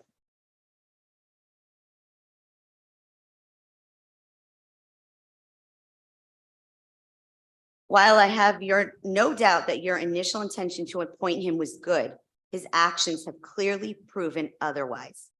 To continue to believe that the man who so adamantly opposed the referendum to the point where he was divisive and misleading and is now stalling it can continue to chair this committee is simply unrealistic. The board approved DRG at the March meeting. There is still no contract. We are almost in May. There's been no movement on the most important infrastructure needs. And Mr. Ingrassia has continued to state that he wants to reevaluate certain projects. There is no reevaluation. The electorate has spoken. It's a binding referendum. It's time for enactment. Mr. Ingrassia can't do it. He needs to go. He's proven he's both unwilling and incapable of chairing this committee. And we all know he certainly does not have the best interest of our students at heart.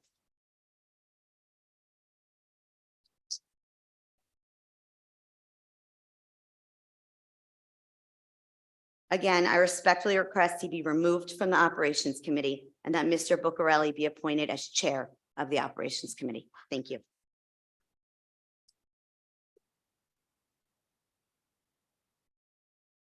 I know you're also happy to see me, and I'm so happy to see all of you too. And Mr. Alexis, I am so deeply saddened that you're leaving. I'm not going to address you, unfortunately, because I will become emotional, because it is such an awful thing that's happened to our district. And I really don't think it's a time for you to smile, Mr. Ingrassia, because Lisa's much kinder than I am by only calling for your resignation, because I think about 80% of you should resign. It's disgraceful. It is beyond disgraceful. You don't have the children's interest at heart. You don't have the school's interest at heart. You don't give a shit about the school. So leave. Give up your chair for people who deserve it. You don't deserve to sit here.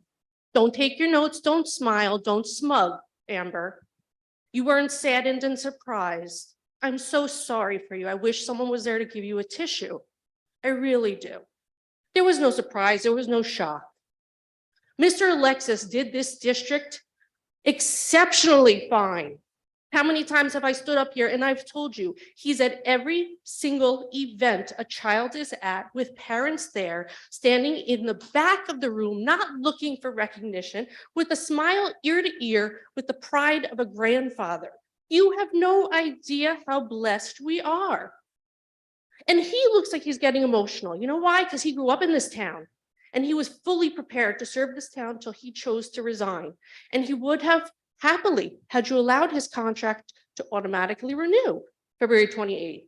So for each of you who had a hand in that not happening, congratulations. You really left us in a fine mess. In the January, I think it was 24th Board of Ed meeting, Mr. Ingrassia kindly said to us many times, it's only been 12 business days. Be patient, give us a chance. It's only been 12 business days. Well, in 3.5 months, we've lost our district, we've lost our Board of Ed, we've lost our superintendent, we've lost the BA, teachers who are resigning, we have teachers who are in fear that they will not be made or granted tenure. We have teachers in fear, they don't know what will happen next. And guess what happens when you rule through authoritarianism? It leads to disastrous results. I know you think it's fun to sit up here, or at least you did when you decided to sign on to the tickets that you signed on for, and whether you knew what was behind the tickets you signed for or not, shame on you. You should have knew when you got on the ticket. And if you didn't know then, you damn well know now. So stop trying to spin it. Because if you're spinning it, you're doing something wrong. When I'm in a grocery store and one of your spouses is like crawling up the aisles because you got to run in the other direction for fear of looking someone in the eyes, there's a problem. You're not doing something right. I could look at any single person in the eyes because I do everything with my heart. I do it at my office, I do it at my home, and I do it when I'm serving this district, and I do it happily.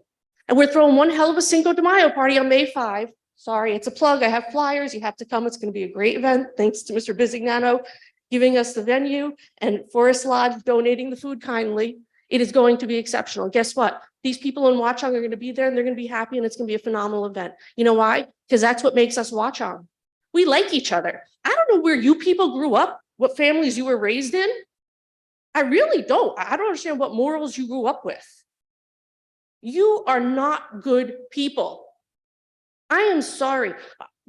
You know my Uncle George, Manny, lifelong educator. He said when a teacher and administrator stops going to classrooms and don't want to see the kids, they should be giving up their chair. They don't deserve it. They don't want to be part of the system. We have an attorney. Mr. Alexis is an attorney. He could work anywhere he so chooses. And he grew up in Watchung. And he chose not to practice law. He chose education. And he came back to his hometown. And if anyone paid attention to the March 17th email from Mr. Alexis where he commemorated Mr. Mobus, and I read that and it's as if he's talking about himself. A lifelong Watchung resident who came here to serve us. Shame on all of you. Shame on you. I hope you're proud of yourselves because you've left the district in a mess. You're making these weird proclamations as if you are actually saddened and shocked. You're trying to spin it every which way possible. If you wanted it, own it. You got us here. So now say, I got a plan. Because guess what? January 5, there were about 8 chairs set up. Last meeting, we had over 50 people here. Tonight, we have every single chair filling the room. So now we got 50 chairs sitting in the audience and we got people standing behind them. And for anyone who wants to check it out, Watchung Neighborhood Network, I just posted a picture so everyone can see who's here tonight. Because yes, we are here because we are saddened by Mr. Alexis, but we're here because we want answers. We want to understand why his contract wasn't automatically renewed. We want to know what your plan is. It's great, Amber, that you're going to develop a search committee. Guess what? In 2018, when we were left in that debacle with Dr. Resco leaving, at least the president at that time had the decency to stand up and give her speech, which said, yes, Dr. Resco leaves on this date. We have a plan. We already have an interim appointed and we have a search committee formed. You have no plan. You know why? Because you failed the district and you failed yourself. I really think all of you, as Mr. Ingrassia likes to say, should inflect on yourselves. And you should really consider whether or not you deserve that chair. Nobody wants you here. You need to go home.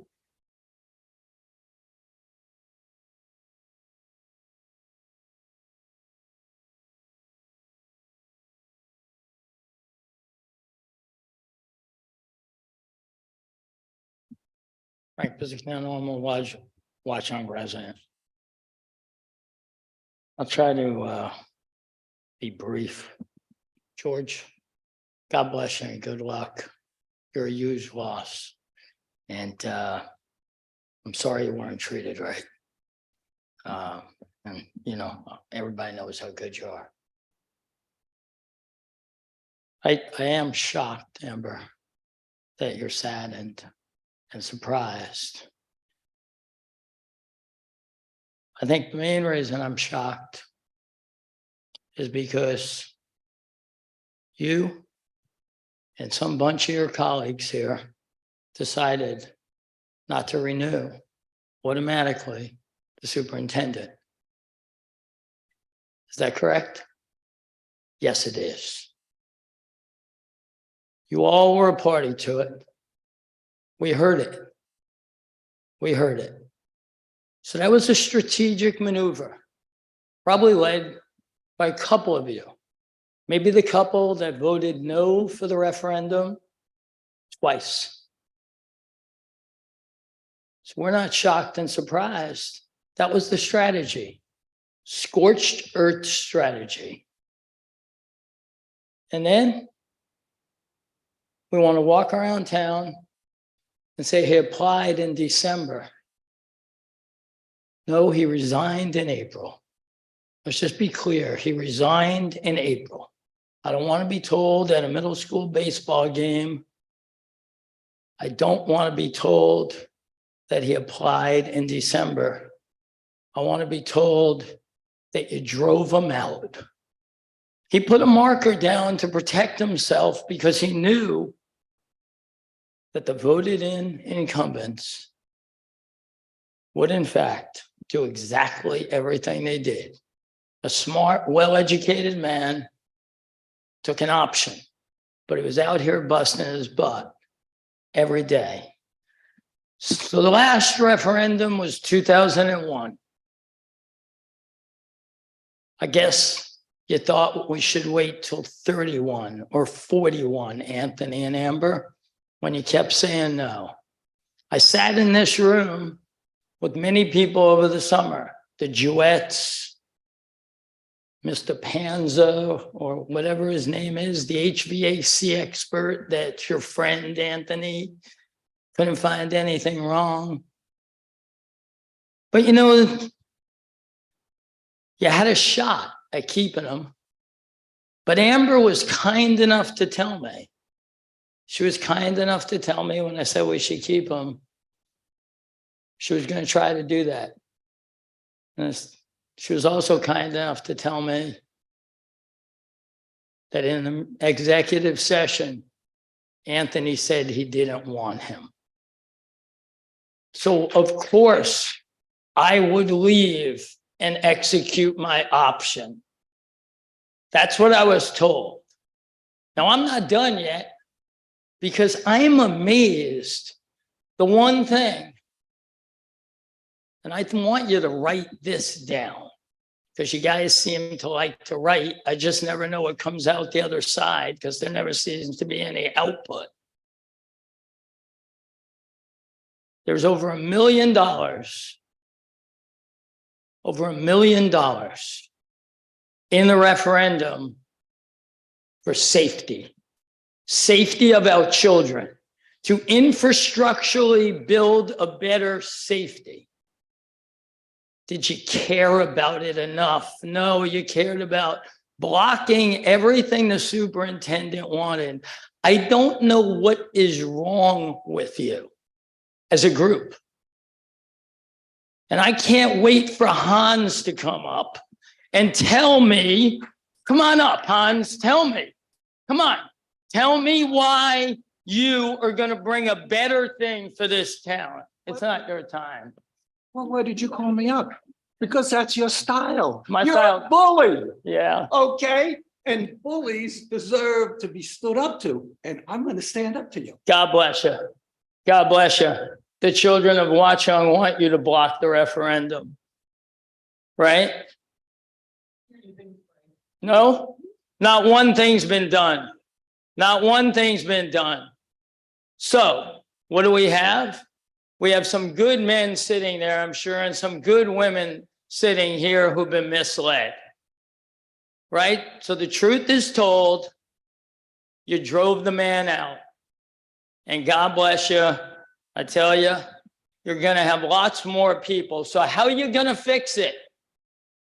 Because I didn't hear your comments talking about how you're going to fix it. Did you? Because you know why? You don't want to. Now, I ask you men and ladies to stand up and do the right thing. Because we know these two won't. Do you have it in you? Do you have it in you? The lawyer was here and said, for the benefit of the children you serve, if you're not serving for that, resign. Resign. Mr. Ingracia, your family's name is a fabulous name in this town. It's a fabulous name in this town. You're ruining it.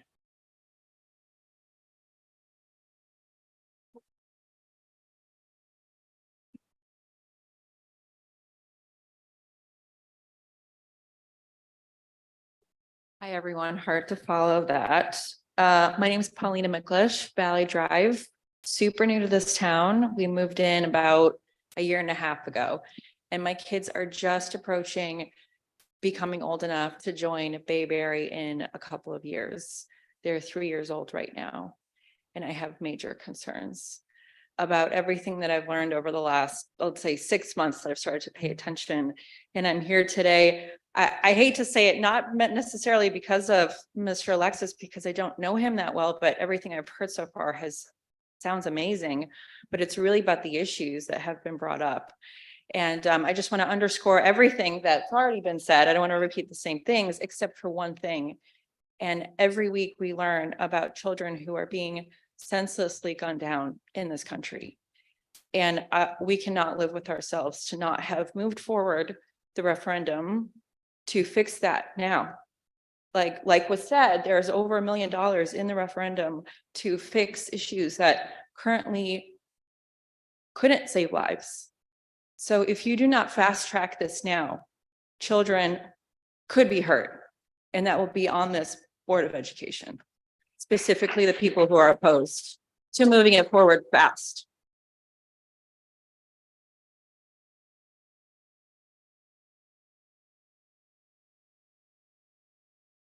Kayla Bryant, Hillcrest Road. Due to a technology delay, I know Mr. Alexis didn't get to read the vision statement, but I think it's pretty appropriate to the 2 points that I wanted to bring up. So just a reminder in case anyone didn't read it on their agenda or, hasn't heard it in a while. This is the vision statement. The Watchung Borough School District is committed to inspiring learners to explore, inquire, and collaborate on their joyful journey toward discovery, independent thinking, and creative problem solving. Our culture of acceptance and inclusion provides the foundation for learning and social and emotional growth. Through reflection and ethical decision-making, we continue to learn and grow, embrace differences, and prepare for an increasingly complex, ever-changing world. The 2 points that I wanted to bring up, one is an encouragement to approve the curriculum as is, which includes a robust social emotional learning segment. Emotional intelligence is responsible for almost 60% of professional success. EQ is twice as important as cognitive abilities, IQ, in predicting success and happiness. And increasingly, corporations and businesses, both large and small, are putting an emphasis on emotional intelligence on their employees because they see the value in it. If our businesses see the value in it, then our schools should too.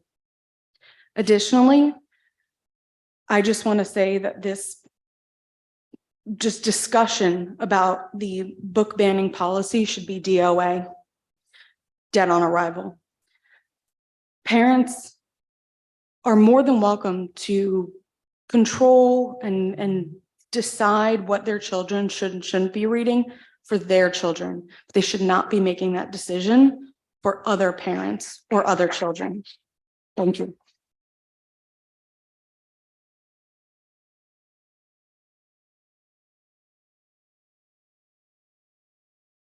Joe Barbella, Watchung. So first and foremost, George, I wanted to congratulate you on the opportunity that you have. Unfortunately, Watchung's loss is another district's gain. As a former board member, it was truly a pleasure to work with you, and you were a tremendous steward of the district, particularly during those terrible COVID Zoom meetings where we didn't know which end was up. It's truly a loss. I don't blame you. I understand. It's been very challenging with the board and the politics and the lack of support by board leadership. I am concerned because this is a repeat movie. We started this 4 years ago with interim superintendents. It was a parade, interim BAs, and then permanent BAs, another parade. Different teachers, different principals. I'm afraid of that shoe to drop. Who knows what ripple effects there'll be. I understand that you never received the support, particularly with regard to the referendum, given current board leadership didn't want it, disagreed with it, constantly rejecting your guidance. So the writing was on the wall. Words didn't have to be stated. Mr. Ingracia and Ms. Murad, in my opinion, frankly, wanted to move on. And it's a shame because we don't have a plan. We've lost a great person with integrity in you. And now we're going to be set back. We've gone through 4 months of no progress on the referendum. Wait till we start getting the interim superintendents. It might be 6 months. You're not going to see any progress for months to come. This is just going to go in circles, and it's unfortunate. And I can only say, particularly with 2 disenfranchised board members that have most of the experience on this board, you should get your act together. And I didn't want to use the word act because this is becoming a dumpster fire. It's really, really bad. Work together, start getting things done for the benefit of the children. Really, that's the only reason you're here. It's not about anything else. So most importantly, Mr. Alexis, congratulations, and I wish you all the best. It was a pleasure working with you.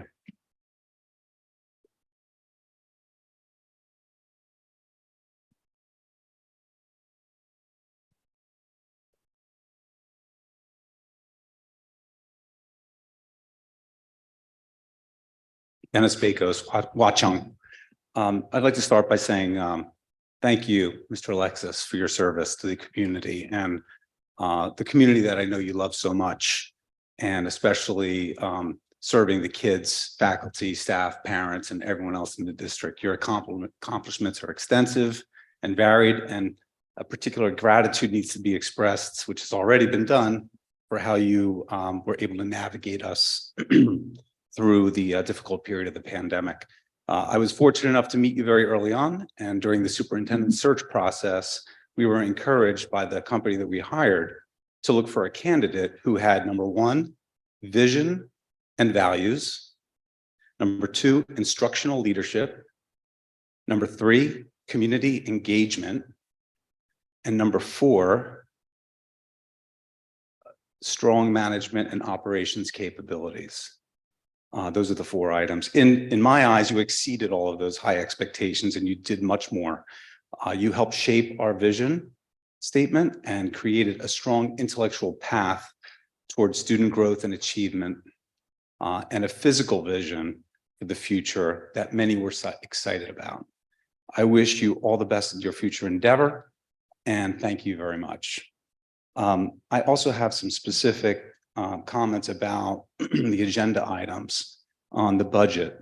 Number 1, I got here a little late, so I don't know if this is addressed, but are there any restrictions on the use of interest income on the school expenses? In other words, is it allowed for interest accrued related to the notional of the bond to be spent on non-referendum priorities?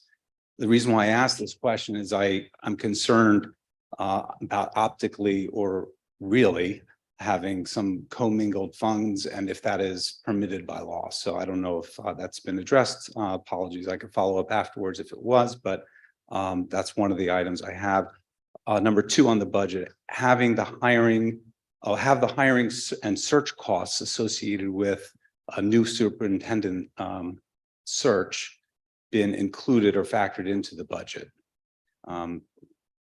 The announcement from Mr. Alexis was last week.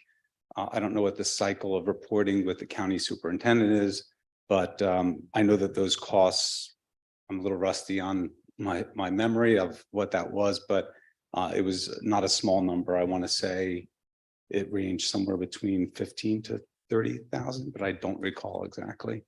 Number 3, what rising transportation cost assumptions have gone into the budget? Again, perhaps I missed that and that was addressed. Another point off the budget, but it's still on the agenda, personnel. I sent an email to the board last week, and this was one of the subjects. I have noticed this year that there's been some inconsistency related to the reference of employees as numbers or as names.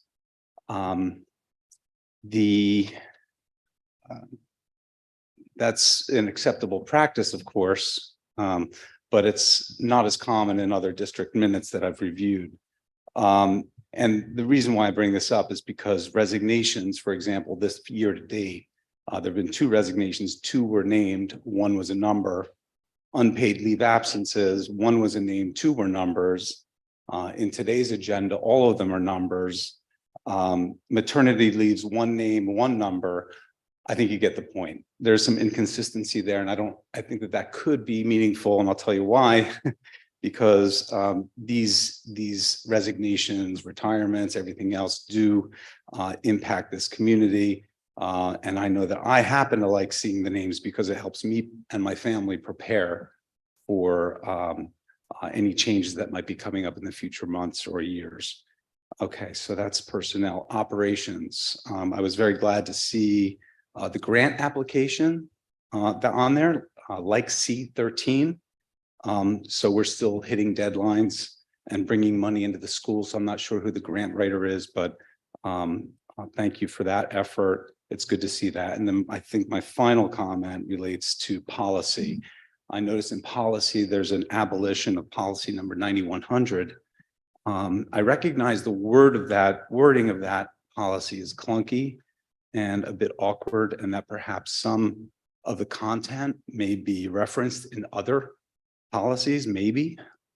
I'm not sure about that, but the abolition of this particular policy in this public climate could be viewed as making a statement about how or if this is a priority to the board. So perhaps there's a very good explanation. I certainly hope that there is a good explanation, but I would love for that to be addressed perhaps during the meeting. Thank you. That's all for now.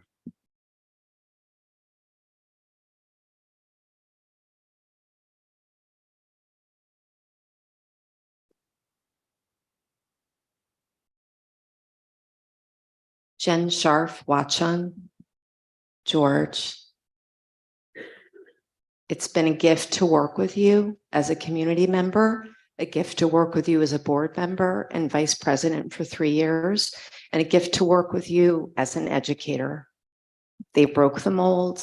You're a Boy Scout. You know, I have so many other thoughts in my head right now, but I'm editing myself.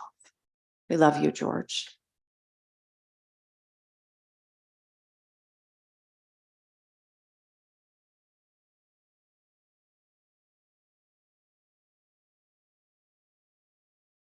Country from Watchung Watchung Cross Drive. Thank you so much, George. There is no word for us to thank you for working with my children for last 3.5 years during the COVID difficult time. I have only one question from Amber and their team. Did you guys understand the word auto renewal means? I'm really surprised. Because this is Board of Education means it's full of educators, you guys are. You should work in that way. We just climb like 4 steps up and then you guys are pulling down 10 steps down. That's not the way we work with the children or we work with adults. We should be the role model for our children. But in here, we are fighting each other. So where is the role model you guys are for our children and you're going to show the good path for them? Do you think mom and dad can fight at home and then the children are going to learn? The same thing is happening here. You guys are like even like worse than dogs, like fighting each other, and then the children are learning from you. So I think we should stop this. Please take what is the necessary step that you can do by yourself to correct this. Thank you.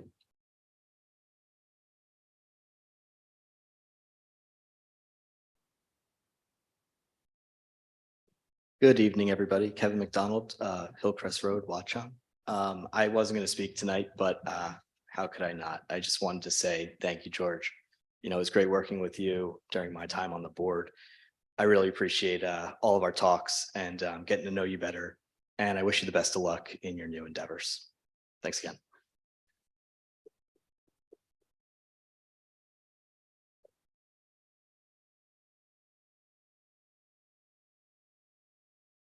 Adam Kraft, Warren Township. Oh, George. To say I was sad to hear of your resignation is an understatement. You brought stability to our district when we needed it most. You brought dignity and compassion. You brought attention to detail and fiscal responsibility. You brought a tremendous work ethic, working countless hours, a willingness to collaborate and learn. You personified the vision statement that I so passionately believe in, and you did it with grace and honor. You were a constant presence in the community at school concerts and science fairs, food truck Fridays, offsite events, and anywhere else your students were. You truly were the educational leader of our community, just as we asked you to be. And all of this while taking over a district that had lost its way, without having a full-time superintendent or BA for years prior to you coming on board. Oh, and then 5 months into your tenure, you had to navigate the district through an unprecedented global pandemic. I still believe you handled it as well as possible and gave our children the best experience and the most in-school days that we could have had considering what we were dealing with. While I am devastated that you're leaving us so soon, I only wish you the best in your new role. Long Hill is lucky to have you, and I look forward to seeing them excel under your leadership. Lastly, I just want to say thank you. Watchung owes you a debt of gratitude, whether they realize it or not. Thank you for leaving the school district in a much better state than in which you found it. Thank you for your leadership through the pandemic. Thank you for the countless hours you put into the job. And thank you for leading by example to show everyone what excellence on the Hill truly looks like. You're leaving big shoes to fill, and I, and clearly many others, will sorely miss you. Thank you.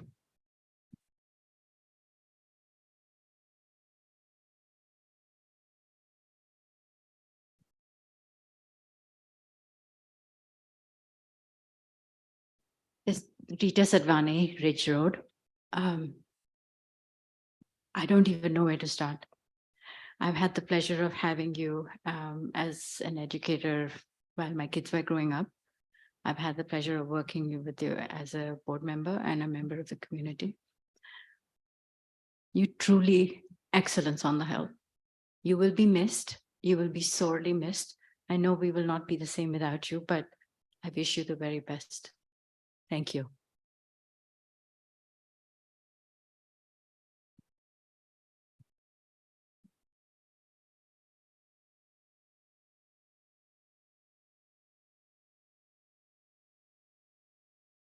Are there any other comments? Moving on to superintendent remarks.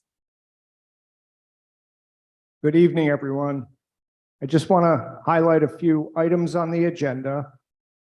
First, we have the school calendar update. We have 3 give back days, the Tuesday after Memorial Day, May 30th, and the final 2 days on the original calendar in June 15th and 16th will not be in session.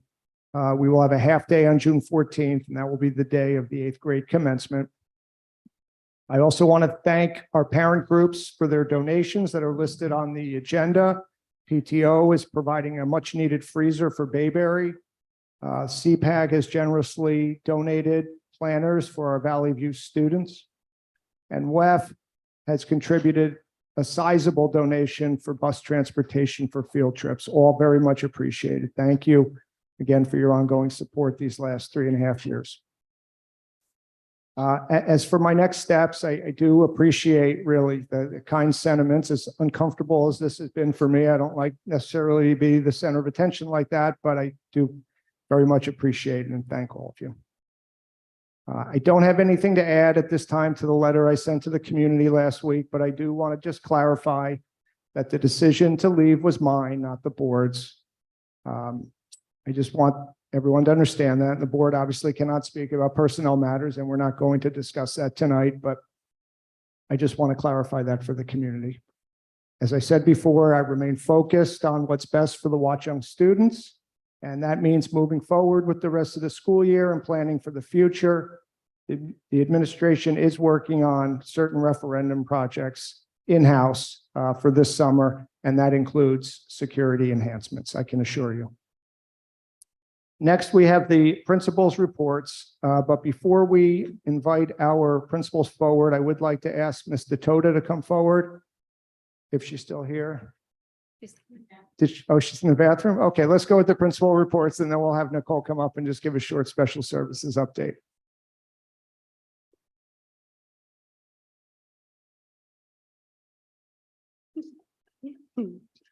Okay, good evening. Let's talk about some fun stuff. Bayberry has had an exciting, fun-filled month. The end of March brought us Latin dance workshops during physical education classes. Thank you to Mr. Givney, a Bayberry parent, and the PTO for bringing us this engaging cultural arts program. Our third and fourth Glee Club hit a home run at the TD Ballpark, singing the national anthem before the Somerset Patriots game on April 18th. Although, as Mrs. Riley said, it was a chilly night, it was a rewarding experience for us all. So thank you to Mrs. Riley and Ms. Pine for their hard work with the Glee Club this year. It also was a really nice treat to have them here today. They sounded great, but I have to say what I enjoy most is actually seeing their faces and how joyful they are when they sing. Third grade Early Acts Club and Miss Lamming have been hard at work serving their community. They wrapped up 2 fundraisers this month that we had a lot of help from our families. The clothing drive raised over $300 that was donated to local veterans, and Penny Wars, everyone's favorite thing, raised money to bring an Earth Dome assembly to Bayberry. The PTO continues to support us in enhancing our school climate and complementing our curriculum through fun assemblies. On April 19th, grades K through 4 played brainwash games, enjoying some fun competition with their classmates. However, the teacher round was actually the fan favorite, causing the students to erupt with excitement. In addition, our preschool students enjoyed a hands-on experience with farm animals with the local Kafka Farms petting zoo and pony rides on April 20th. Finally, parents were welcome to Bayberry today for our Color with Kindness play with the kindergartners. It was an amazing performance with a message of inclusion and acceptance. Thank you to Mrs. Miller, Mrs. Cianci, Mrs. Tolomeo, Mrs. Moleno, Ms. Velez, and Mrs. Riley for their hard work and dedication to our students. A quick reminder, kindergarten visitation will be on May 18th, and your child must be registered for the 23-24 school year in order to attend. Please see our website for more information on how to register, and additional information about kindergarten visitation will be sent out shortly to those that have already registered. Thank you, everybody, and have a great night.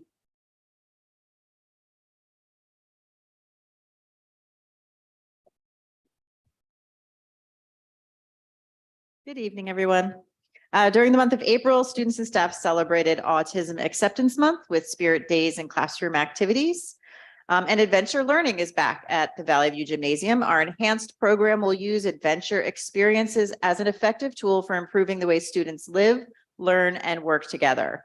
Our High Five Adventure course will be used to provide experiences that develop a sense of connection and excitement in a learning environment of discovery, challenge, and fun. Students will build their skills through a leveled approach. The goal is to climb and belay to the ceiling of the gymnasium on multiple high-level elements. If you have any questions, please contact Coach Leslie or Mr. B. I do post some of the team building activities on our Twitter feed, so if you're interested in seeing the kids in action, you can look there. Valley View Spring Picture Day was held on the 10th. Any family interested in purchasing the pictures are able to order them through LifeTouch.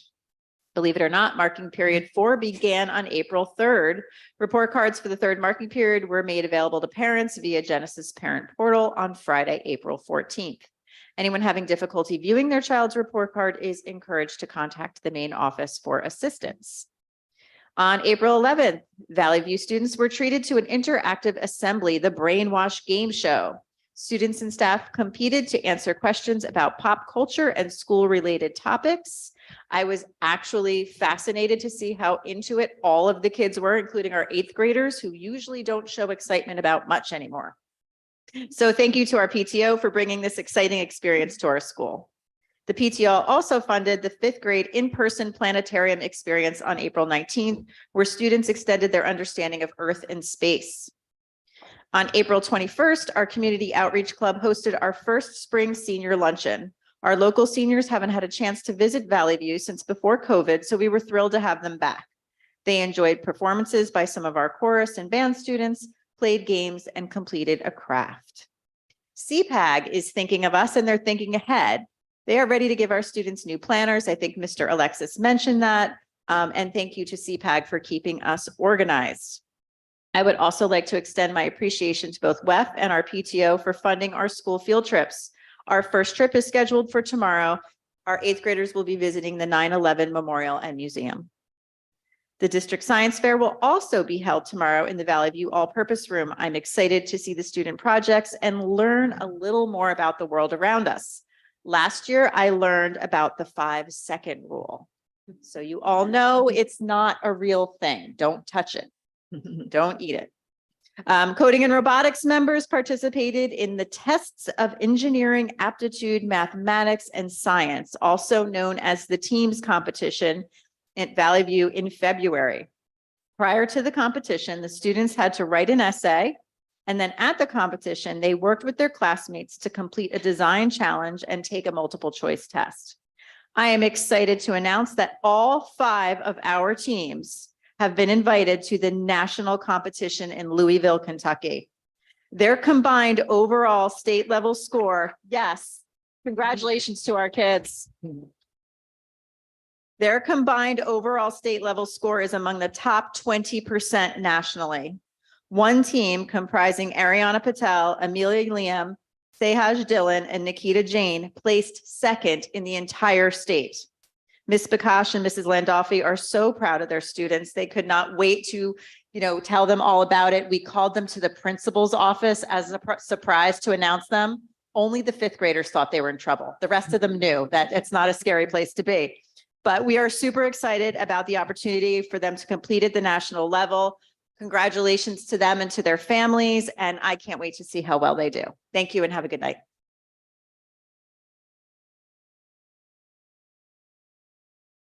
We were going to move on to the enrollment report, but Mr. Alexis had to step out. I think this is a good opportunity to go back a little. And can I have a motion to adopt the 2023 and 2024 budget? Make a motion. So moved. All right. Second. Can I have a roll call, please? Any discussion? Can I have a roll call, please? Yeah, I would like clarification on the $75,000 in interest payments we're receiving and what the corresponding payment of interest is. Beverly? The only information I have right now is that we talked to the bond attorney and to the auditor, and they did state that we could use a portion of the interest that we are earning in that account and put that in the miscellaneous revenue in the budget. That's the only information I have right now. Okay, so maybe if you could kindly find out for the next meeting, which, is something probably the operations committee should know how this works. How much interest are we paying on the money versus how much interest are we getting on the money? We're not going to pay anything until, I think, Until March of next year. Right. So in other words, we have drawn down funds and we're not paying interest on it, but we're getting interest payments on it.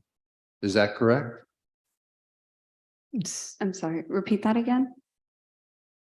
We've drawn down funds that we're earning interest on, but we're not paying interest on those funds. At this moment, yes. We get the money for free now. Okay, well, thank you. The interest that we're accumulating, I think it's monthly, right? Monthly. So whatever it is, we're That's not the technically. question. I know, I'm just clarifying another question that I had for Beverly. And what we're technically going to be using is 2 months of interest. It'll be about that. Okay, thank you. Okay, but for next meeting, maybe. You'll have the answer. Yeah. All right. May I have a roll call, please? Mr. Buccarelli, Yes. Mr. Frage, Yes. Mr. Gonzalez, Yes. Mrs. Harvey, Yes. Mrs. Jewett, Yes. Mr. Morales, Yes. Mrs. O'Donnell, Yes. Mr. Ingracia, Yes. Mrs. Murad. Yes. Motion passes. And then can I have another motion? I'm sorry, I didn't mention this, is to authorize travel and related expenses reimbursement for the 2023-2024 school year.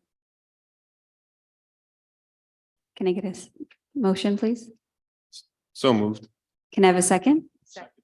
Any discussion? Roll call, please. Mr. Buccarelli? Yes. Mr. Frage? Yes. Mr. Gonzalez? Yes. Mrs. Harvey, Yes. Mrs. Jewett, Yes. Mr. Morales? Yes. Mrs. O'Donnell, Yes. Mr. Ingracia, Yes. Mrs. Murad. Yes, Motion passes. thank you. Mr. Alexis, can you please give the enrollment report? Enrollment? Yes, we are at 21 students above the number that we had in September, currently 683. Thank you. Moving on to committee reports. Mr. Gonzalez, can you give the Human Resource Committee report? Yes. The Personnel Committee met virtually on April 19th at 4 p.m. and adjourned at 5:43. Ms. O'Donnell and Mr. Fredge, Ms. Murad, Superintendent, Mr. Alexis, and I were present. The committee discussed observation of evaluation process for staff and discussed non-tenured and tenured staff lists. Mr. Alexis explained that contracts remain the same with the exception of 2.9% in salary increase as negotiated last year. We discussed the budget and the options that we have to hire additional staff, which would temporary but not necessary. The board will be approving resignation for Beverly as Patricia, our new BA, will start in May. Alicia will stay on through June 20th to assist Patty with transition. The assistant business administrator's position will be abolished as of July 1st, and it is no longer be necessary and is not included in next year's budget. Thank you. Moving on to operations, Mr. Ingracia. Yes, thank you. The committee met on Monday, April 17th in person in the central office with Mr. Alexis, Beverly Laestra, and our intern, who's our intern BA, and our facilities manager, Ricky Boyd. Patrick Sewell and Frank Bowlby from DRG Architects were also there for the first part of the meeting. Our meeting agenda and discussion included the final 2023-2024 budget, revised from the tentative budget approved by the Somerset County Department of Education. We've had the presentation on that, and happy to see that we were able to now have 2 additional general education classroom teachers to be hired. So 2 additional elementary and 1 also an autism class teacher. Then we conducted with DRG there a detailed rundown of the facilities planning. The details are included in the minutes, which are quite lengthy, so I'm just going to recap. On the HVAC, DRG provided scheduling for replacing HVAC equipment.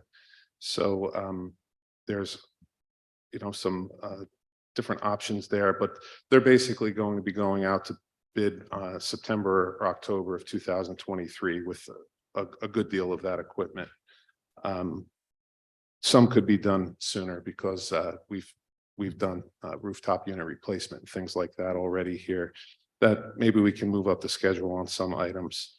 And so based on that schedule, we're looking at working with the equipment we have over the coming year. And Mr. Boyd provided a review of the current performance of the HVAC systems in both schools and discussed potential strategies to optimize the performance to increase the comfort of the students, including service calls, filter replacement, and routine cleaning of coils.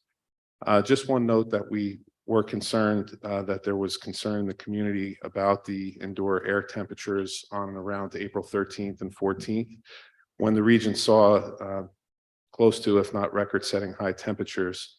So just wanted to make note of what we discussed in the meeting, that the district operates on the boiler heater system until May 15th each year. And then the system is turned over for use of the chillers and the air conditioning. So it's not a simple switch to go back and forth quickly or regularly from the heat to the air conditioning and back again, like you can with a residential thermostat. That won't change with the current design of the new replaced equipment either. That's still going to be a boiler-based and chiller-based heating and cooling system. So there was no option for air conditioning to be on at that time in April, and especially when the morning temperatures were back into the 40s in the days that followed. The DRG contract was discussed also, just to note that there was feedback between DRG submitting a draft, our board attorney reviewing that draft, and confirming that things were in order. And so we're basically following their proposal plus the finalized AIA form document of the contract, which we'll touch on later. But the security upgrades, the district, as Mr. Alexis reported, aims to complete security related upgrades as quickly as possible. And the committee discussed upgrades to both of the building lobbies, especially to be done this summer. There's also an update from DRG on the casework. They believe that they can complete all the casework through a state contract rather than a different form of bidding process by this summer. And that is an option when maybe some would consider it parsing out. I'm not sure what some of that is referenced to, but we are definitely looking at each line item in the referendum project list to see what the quickest and most efficient way to do the work would be. So if there's something where one form of the bidding process would cause lengthy delays, maybe there's a state contract that can afford a quicker process and at a good cost. And so those are already being evaluated by DRG architects. They're going to be getting back to us with some more ideas on that. And there are some things that are already underway or nearing completion. For example, Mr. Boyd was able to achieve near total completion of the acoustical ceiling tile renovation and replacement project by ordering the materials and using his in-house team. This resulted in what promises to be a large cost savings to the district, as well as a much quicker turnaround, while still benefiting from the state debt 33% service aid. So the administration and Mr. Boyd should really be commended for their initiative and hard work on this project. And some of the other items were already discussed with the calendar and those days changing the graduation date. There was also discussion about a new service contract for elevators moving forward as recommended by the administration. And the district is waiting for a transportation update from the high school regarding renewals and potential bidding needs for the transportation. Thank you. Thank you. Mrs. Jewett, can you please give the curriculum report? Okay. Curriculum Committee met on April 13th at 8:30 a.m. and concluded at 10:24 a.m. Board members, Mrs. O'Donnell, Mrs. Murad, and I were present, along with Mr. Alexis, Principal Fickner, and Mrs. DeToto. Mr. Morales had to leave during the meeting, at which Mrs. Harvey was invited to join the meeting. Mr. Morales was there for the first part. The committee discussed the revised calendar and emergency closing days.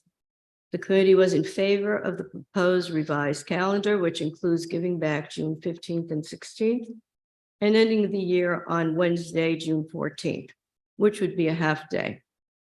The calendar also would include giving back Tuesday, May 30th, the day after Memorial Day. The committee discussed basic skills and how assessments were used to measure progress and assist students' performance on grade level and to move out of basic skills. We discussed budget and hiring of additional teachers, and we discussed class sizes. The next item was the health curriculum and a potential survey that will be sent out at the end of the year as an opportunity to get feedback from parents and address their concerns or questions going into the 23-24 school year. The administration is taking this under advisement and looking into it. Principal Kidd shared that our middle school teams qualified for the next step for the national STEAM competition, and our team came in second among New Jersey teams. One of our middle school students was accepted into the Naval Academy summer program, and we have great things to look forward to. The committee discussed looking into artificial intelligence, which would allow AI tutoring and assistance. We discussed adding Watchung's history to the curriculum. The administration is in favor, but suggests that it will take time to implement it and create a lesson plan. The committee discussed the SOAR program, and the administration informed the committee that they're planning to update the website this summer so parents and the community can have more information. Thank you. And I wanted to add, since the library comment was made about just the policy, Mrs. Jewett had a question because the parent asked her regarding what is the policy. So that's all it was. Her asking what is the planning and what is the procedure. And I think Mrs. O'Donnell can confirm that that's exactly what the conversation was. And I'm sorry you missed the first half of that conversation. So that I have some questions about the report. Sure. Did I hear you say that we're going to do a health education survey? No, not a health education. So yes, from the parents, because they've been through the program for a year now. And we like to see how they feel about it and what they think about it. And if they need anything to add. So we're not letting this one go, huh? So my survey would be less than 3% of the people opted out and more than 97% opted in. Is that a good enough survey for you? No, it's actually just asking, I guess that was the question that we had of Mr. Alexis and the principals. And the question was, we understand that there are some parents who have been emailing them back and forth for their concerns and they address them, but moving forward, is there anything that needs to be added or is there anything that needs to be excluded? I don't know. That just gives them a marker to see if there is concern or not. And if there isn't, then there isn't going into January as we write any curriculum or start the year in September. So that's not information for us. That's for them to go back to the administration. That's it. And let me just clarify, it's not about changing the health curriculum as I understood. I thought the request was to find out from the parents whether or not they've had enough information and enough notice about, their ability to opt out and about the process. Right. That's what, we told the committee we would consider as an administration. Right. Not to change the standards, not to to change change. the curriculum. Are you in favor of that? We're considering it. We're looking into it. Thank you. Thank you. And Mr. Morales, can you please give the policy report? Sure. The policy committee met on Wednesday, April 19th at 5 p.m. until 5:24. Myself, Ms. Harvey, Ms. Jewett, Ms. Murad, and Mr. Alexis were all present. The policies and regulations that are referenced in the agenda were discussed and approved for first reading. The committee discussed the revisions as required by New Jersey statutes and the recommendation of Strauss-Esme to revise duplicative policy language and abolish unnecessary policy. And this brings us to Mr. Bakos's question with regard to policy 9100. Policy 9100 is recommended to be abolished because it would be duplicative with policy 9120. And 9120 is mandated and already has a public relations provision that is in compliance with the New Jersey Administrative Code. So that makes policy 9100 unnecessary, and that's all that is. The committee also considered and approved the administration's revision of policy 3160 to authorize the health services coordinator to review employees' physical exams. The committee was in favor of the revised calendar, just as the curriculum committee was. The committee was also in favor of inviting the Watchung Historical Society to the May meeting to discuss the mural. The expectation is for the committee to listen to the update, but to not vote at that particular meeting. Mr. Alexis also explained the plan to revise the budget to include referendum interest monies to possibly fund another teacher. Ms. Beverly is working on the process for state approval. And Mr. Alexis also offered his services to assist the board if we required it to find an interim superintendent. I would like to invite the PTO for their report.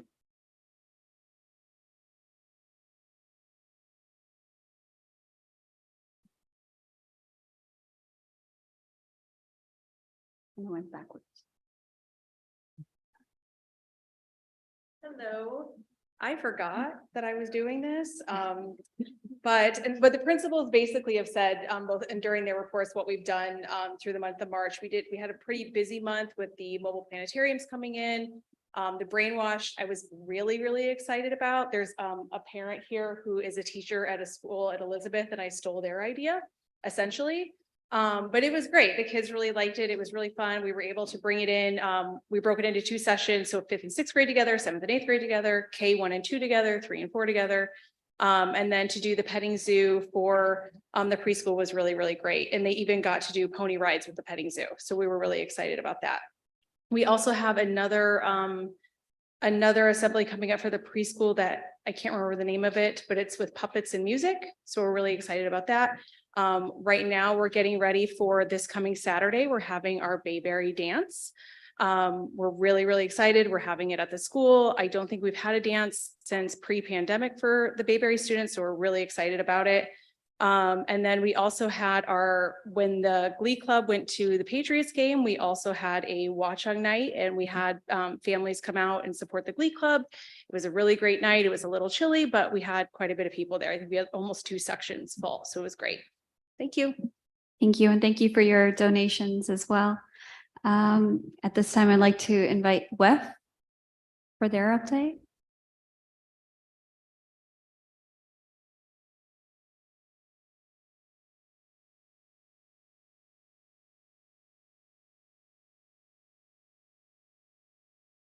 I want to make 2 announcements on behalf of WEF. First, we are having a dining to donate on May 23rd at Water and Wine. So I encourage everyone to go out. If you're going out for lunch or dinner, Water and Wine is incredibly generous to WEF and always gives us a very kind donation as a result of this, and definitely not one that we earn, but we like to obviously support their business and encourage folks to come out as much as possible because they are such a dear friend of WEF. And obviously you heard me say earlier, May 5, Cinco de Mayo, hottest ticket in town. I really hope you guys are coming. So many fabulous things are happening. We have incredible raffle items, everything from Giants tickets to John Hardy earrings. Frank Bisignano generously donated his space for us to have the party there, and Forest Lodge is very kindly donating the food, and it is an incredible menu, and we're having everything from frozen margaritas to tequila high noons. That was not on the school version of the flyer, but anybody who needs it, the alcohol-friendly flyer is here. I encourage everybody to come. It's really going to be a phenomenal event. And, you know, WEF loves hosting these events largely because it's just friends coming together to have fun and have a drink together. So hope everyone can make it. Thanks. Thank you. And now I'd like to invite CPEG. Is there anybody from CPEG tonight? Okay. Before we move on to action items, I'd like to go back a little bit to board liaison reports. Ms. Frage, do you have any? No update? Thank you. There are no updates for legislative liaison.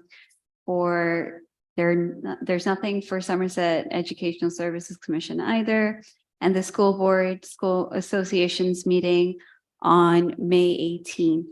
So that is their next meeting that I will be attending.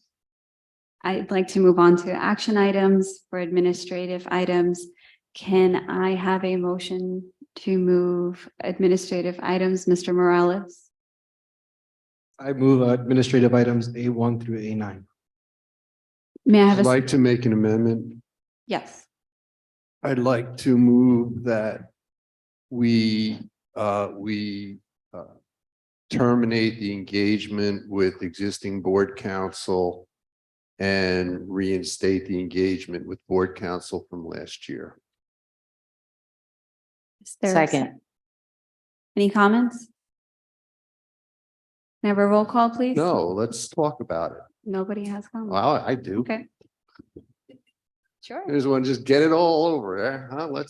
Listen, this is a chance for you guys to do the right thing. We bounced the great attorney and we went shopping clear across the state to an attorney who's in Cherry Hill, who isn't here today because it's a long ways away.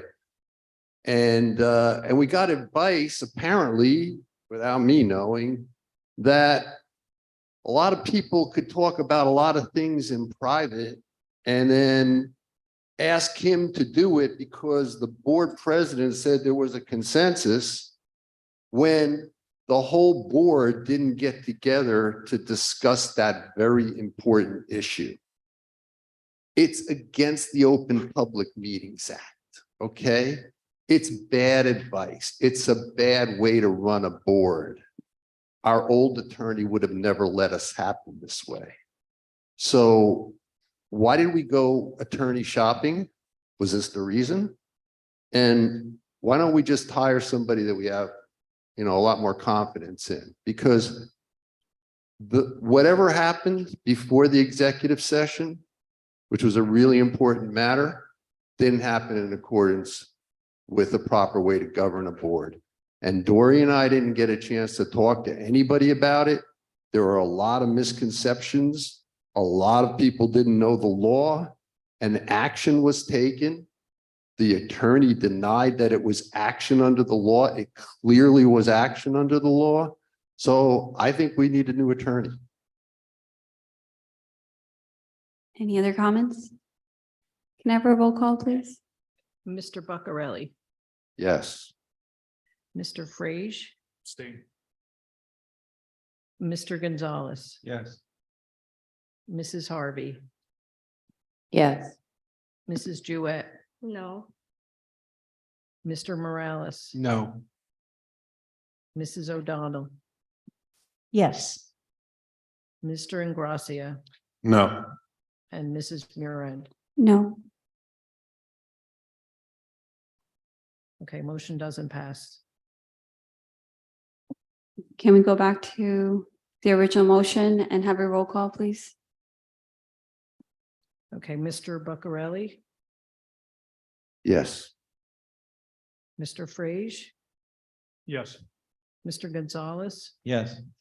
Mrs. Harvey, Yes. Mrs. Jewett, Yes. Mr. Morales. Yes. Mrs. O'Donnell, Yes. Mr. Ingracia, Yes, on administrative items. Mrs. Murad. Yes. Motion passes. May I have a motion to pass personnel items, Mr. Farage? Make a motion to pass items B1 through B8. Excuse me, can I ask the business administrator to give the vote count for the amendment I suggested?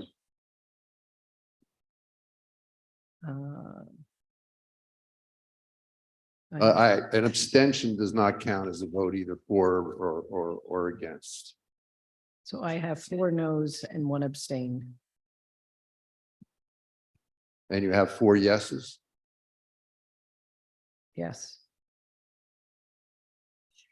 Abstention means you were conflicted out or you don't want to make a decision. Honestly, I do not feel confident enough in the understanding law in terms of what you were discussing to make a decision at this time. I was just going to research it. Okay, I think at this time we've moved to personnel. Is there any discussion for personnel items? I just need to make a amendment to B1. Okay. I have where it says Erica Seal, that name should be Donna Seal. Do I need to make a motion for that? You just Or- have to say with the Okay. correction. Can I have a roll call with the correction of, for B1, please? You could say the whole thing. Oh, B1 I'm through- sorry, what's her name? Oh, it's supposed to be Donna. Donna, for the appointment of 2023 extended school year coordinator. Donna being the appointee. May I have a motion? You could do the whole For thing. You could do the whole B, thing. right, B1 Through through B8. B8. I think he made that motion earlier. Yeah. So We need can I have the a second? Second. Can any discussion? Yeah, my discussion would be that for there's members of the public here, they don't, like B1 through B8, why don't we just at least, if we're not going to say just say what they are. Appointment, accept resignation, let's not be lazy. Let's let the public know what's going on. That's good board practice. B1 through B8, let's tell them what the items are. Okay, can you please read the items? Make a motion to move B1, appoint 2023 extended school year coordinator with correction. B2, appoint district substitutes. B3, appoint Bayberry co-curricular. B4, accept the resignation. B5, approve unpaid leave of absence. B6, approve unpaid leave of absence. B7, approve medical leave. And B8, abolish assistant business administrator / board secretary position. May I have a second this time again? I second. Thank you. Any discussion? Have a roll call, please. Mr. Buckarelli. Yes. Mr. Frage, Yes. Mr. Gonzalez. Yes. Mrs. Harvey, Yes. Mrs. Jewett, Yes. Mr. Morales. Yes. Mrs. O'Donnell, Yes. Mr. Ingracia, Yes. Mrs. Murad. Yes. Motion passes. Mr. Ingracia, may I have a motion to move operation items? Yes, I move C1, approve payment of bills. C2, approve transfer of funds 2022, 2023.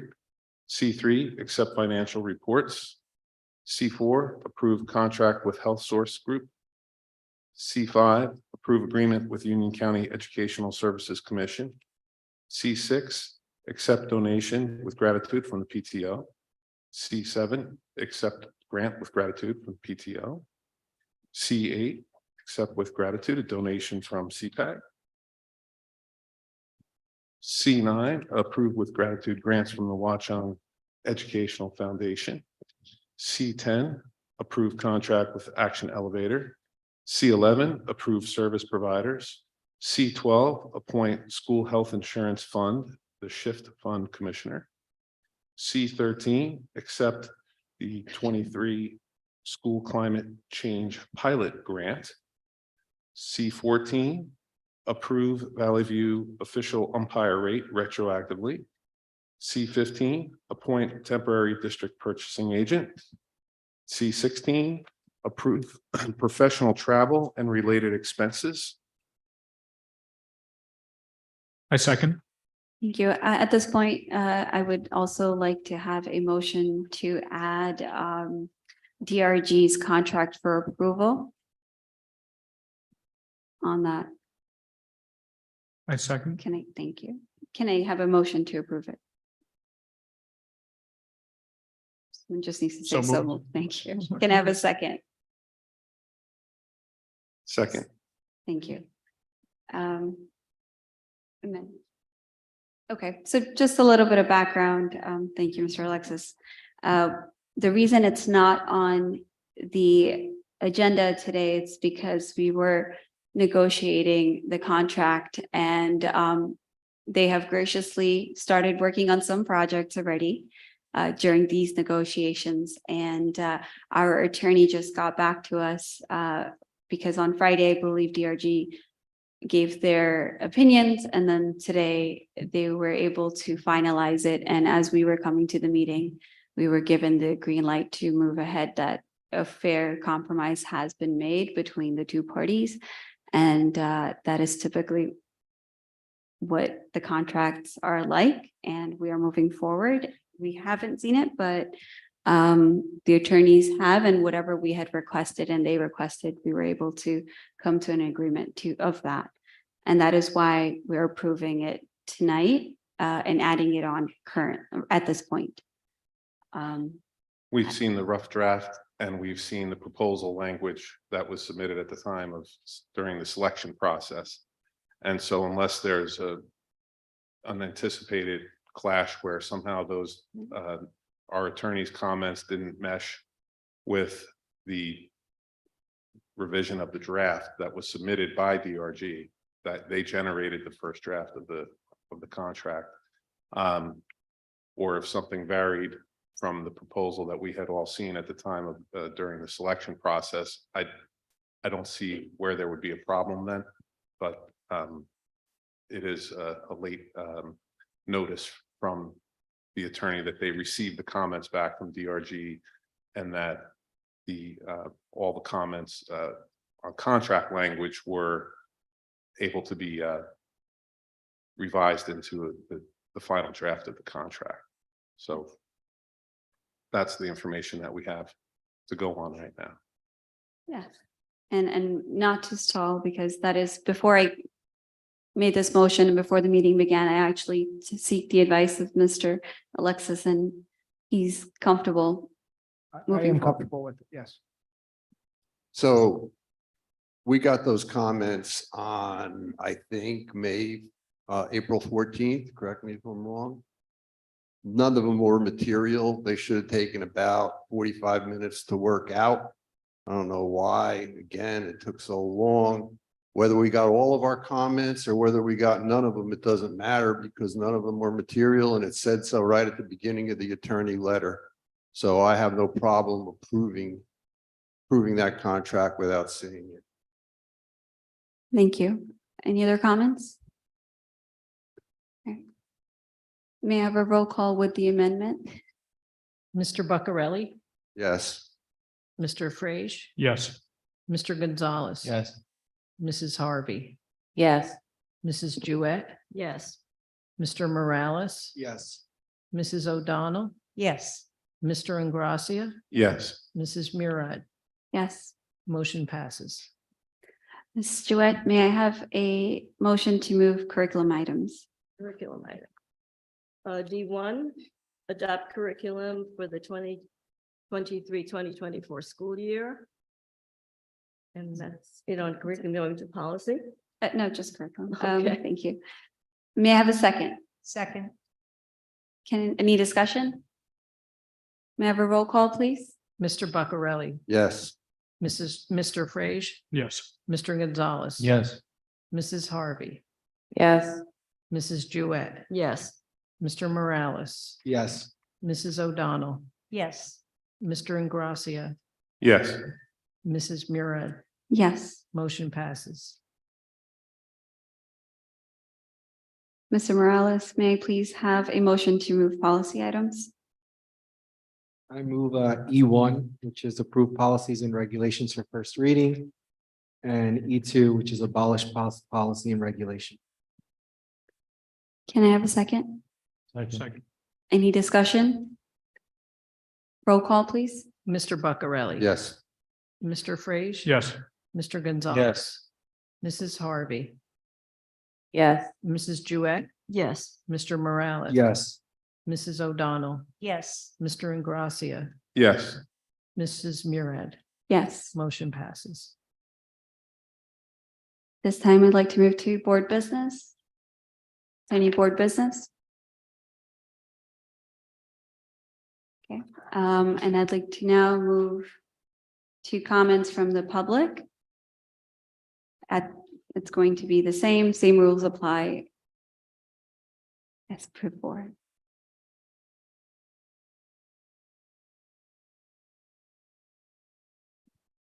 Hello again, Adam Kraft, Warren Township.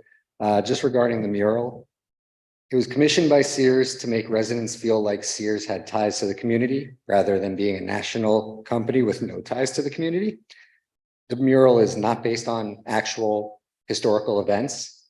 It represents a play that whitewashes history. And I would implore you to include the Lenape tribe in the presentation, because without their support, this mural doesn't belong anywhere, especially somewhere impressionable young minds are every day. Thank you.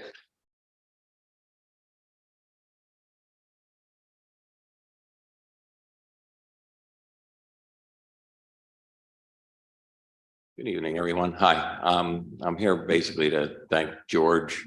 Again, we've heard much of it tonight. I wanted to wait till the end here.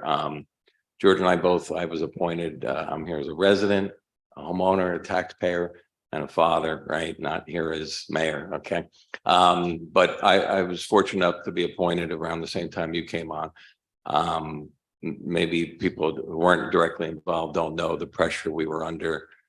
George formed the committee. I think there was about 31 of us, which we were on it as well, right? We had a Georgia leadership during a time. This is where true leaders are formed, right? When things are going well, it's easy to be a leader. When there's a time of crisis and potential disarray, that's when real leaders step up. And I was proud to be appointed by that committee with George to work on health matters. And I think the phenomenal job. What do we have, like 2 or 3 weeks to pull together the whole lesson plan? So your leadership got us through that. I was fortunate enough that we were principal at the high school when my sons were there and when my daughter was here. So you will be sorely, sorely missed. I don't know what we'll do to replace you. And just general comments to you guys, because again, what we hear and see here, listen, come together. Just as I said, George came together in a time of crisis. This is a time of crisis to this borough. We are losing our superintendent.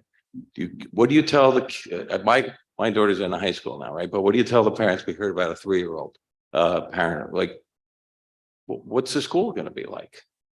Use this crisis to come together as a team. Prove all these people wrong who just chastised you. Say, no, we're better than that. We're bigger than that. We are going to come together as the elected body, independent of any partisanship, for the betterment of the people. Be transparent too. Keep everybody involved and do that for this. The referendum's a separate matter, but I give you the same advice with that. Put a Gantt chart together. Have a project manager. Come here each time. There's many moving parts. When people aren't informed, they're concerned. And when they're not informed, they get angry.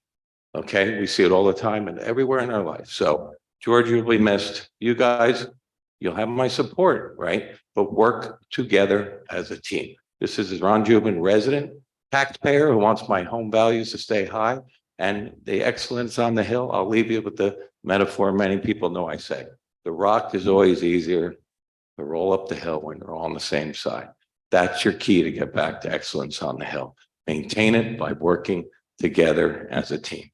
Thank you, George, and thank you, everybody, for your time.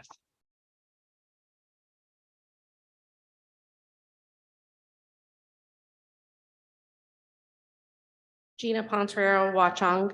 I'm not sure the proper course of action to take because we don't have a board of attorney present tonight. I don't know if that was an intentional decision or not. But I do want to leave in your fine hands something that I think many people are taken aback by. It was indicated earlier by Mr. Visignano that there was information disclosed by our board president, Amber Murad, that Anthony Ingrassia did not want to renew Mr. Alexis's contract. And that was information that I understand was disclosed during an executive committee session. And I want to understand whether or not and how and who, or each of you are in favor of an investigation as to why that happened. And if it is in fact true, why Ms. Amber Murad thought it was appropriate to disclose that. If information is supposed to be maintained during executive session, then that has to be true of everyone. Otherwise, then anyone could say whatever they'd like to say about executive session, because it seems like Mr. Buckrelli and Ms. Harvey really were trying to tell the community about some of their concerns, and they felt constrained that they should not make those statements because of some obligations they have to keep that information sacred. Yet Ms. Murad does not have that same obligation. So if Ms. Murad, if you think that that does not apply to you, I'd just like to understand why. It's not a question and answer session, as you know, Gina. I'll just say that we can't give you answers to your questions at this meeting. as you know. It's very convenient since we're actually discussing how you did not want to renew Mr. Alexis's contract. Thank you for the clarification. I appreciate that. On a separate note for Cinco de Mayo, just to end on a friendly note, I forgot to mention earlier, yes, Cinco de Mayo, May 5. I know you all want to be there. We have made the decision that we're going to extend discounted pricing for our teachers so that they can attend at $50 instead of the $100 so that everyone can come out to enjoy. And we obviously appreciate their service. And one of our WEF members has very graciously agreed to cover the cost, Mr. Alexis, for you to attend in your honor and also the principal. So we hope that you can make it that night.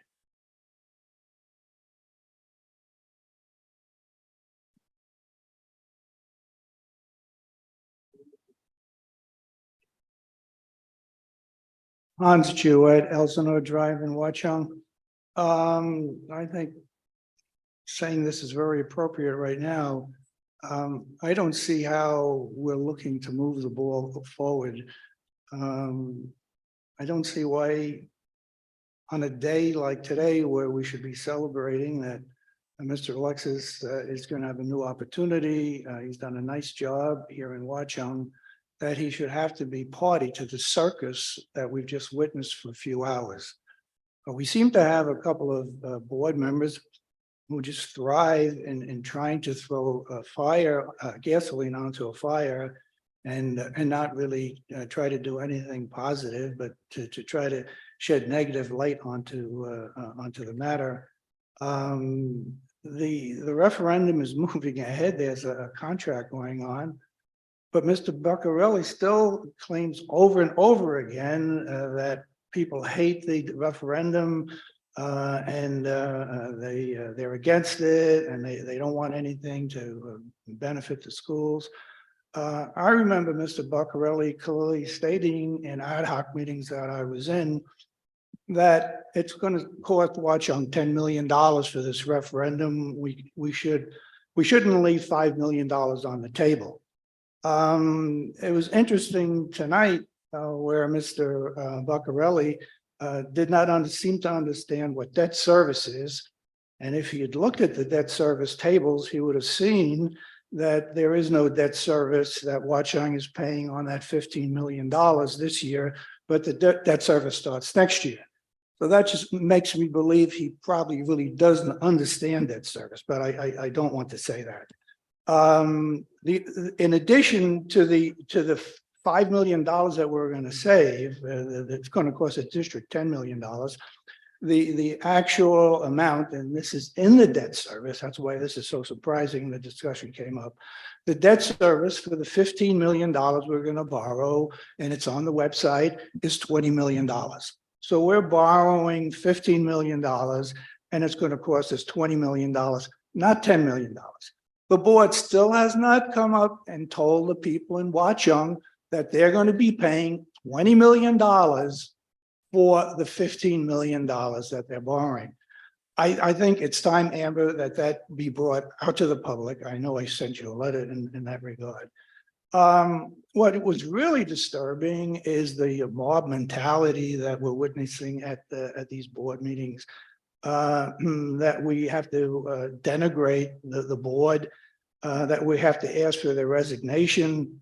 This board has been in for about 2.5 months, and all of the ills of children freezing in classrooms is being blamed on people who've been in office for 2.5 months, when for 3 years, nothing was done and everything was put into abeyance that we're going to have this referendum that's going to solve all our problems.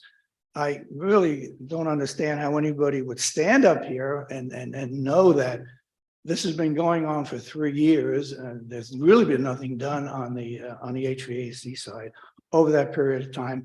But yet then to say that we're the feet are being dragged on this referendum to take care of this problem. I couldn't agree more with the mayor. I think it's time to move forward. I think it's time to stop plowing over the fields. I would make a suggestion, Mr. Ingrassi, Anthony, that you put out a schedule as to when things are going to be done, a schedule which the architect should put together, post it on the website. Everybody can then see exactly when items are being done. And the nice thing about it, it holds the DRG's feet to the fire and the contractor's feet to the fire, but they never finish a project on time. You're in the business, you know that, but this would be a tremendous help. And I think it would stop this bickering. I really think it's time to grow up, and I think it's time to start bickering. I think it's time to start giving out this information like it's going to cost me as a taxpayer $10 million for this referendum, when in fact it's going to cost $20 million. I really think you ought to make amends for that too. Thank you very much.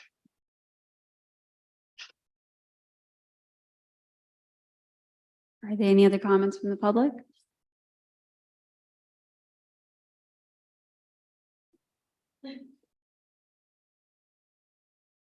Jen Sharf Watchung, you know what I do find disturbing? That the president of the board is talking to members in the community about what goes on in executive session. You know that I know that you should never do that. And you sit here shaking your head no, like, no, that didn't happen. Obviously it happened. What's also disturbing is that Mr. Ingracia is in charge of this referendum, everyone. Listen up. He's going to want to be in charge of the whole thing. He voted no for it. And you think you run this town. You don't. I agree with Mr. Bisignano. You're dragging your own name through the mud.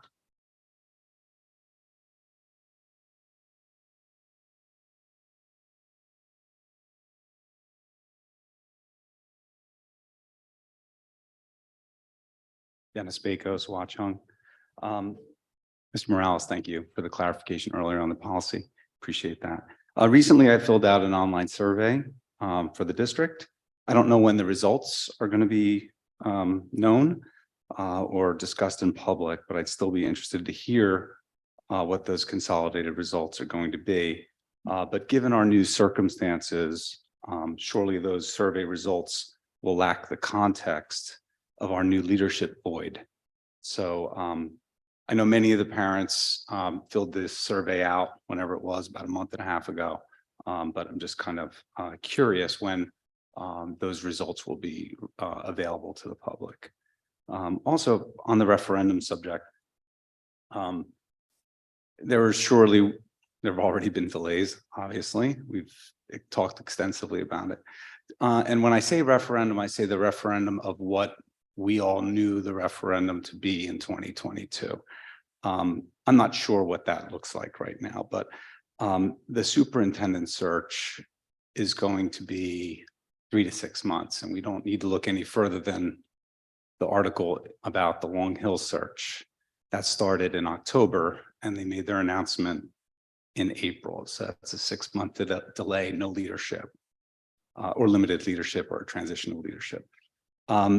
The other thing I wanted to point out, I was over at the high school, and over spring break, they had replaced, it was actually quite impressive, I think it was about 6 or 8 rooftop units over there. And they were delivered at spring break. They were installed at spring break. I asked when they were ordered. It was over a year ago. Okay.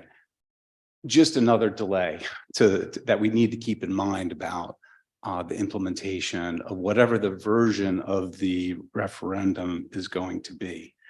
I guess finally, what is our vision? 4 months into the year, we know what the majority of the board is against, but I still don't know what the board is for. What does the referendum end product look like? I had an idea in my head of what that was going to look like when I voted in December. With everything happening this year in the board meetings, I have no idea what that image that the board members here have for what the referendum is going to look like.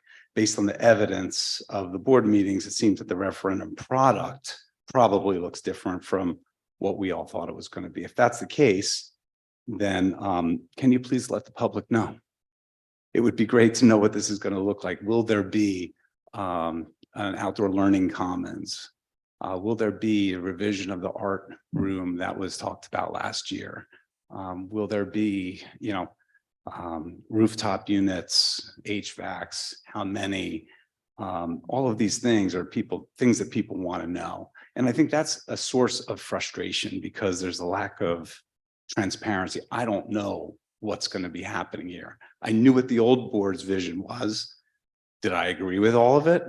No, but I looked through the things that I didn't, and I actually voted for that referendum, and I knew what it was. I knew what it looked like.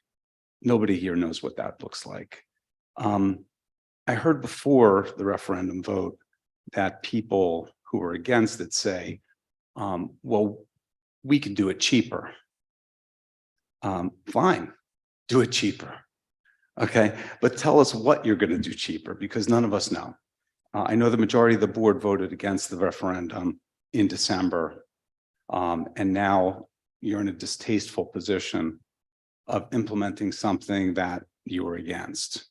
Unfortunately, you have a responsibility to do it. So tweak it however you need to tweak it, communicate it to the public, however you're going to communicate it to the public. But otherwise, I think you're going to have to, like most of us have to do in life, hold your nose and get it done in some way. Okay. I think we need to call truce too. There's a lot of differences here at the table and in the public. And I think we just need a little bit more transparency. We can find ways to get together and work together. Quick story, 4 or 5 years ago, whenever it was, I was working on the board with Rich Buccarelli. We didn't agree on everything, but we got on the phone, we talked about it. I respected him. I think he respected me. And we worked it out. Let's get together, talk on the phone, figure this stuff out, and let's get it done. This community deserves it. We can do it. Come on. Thank you.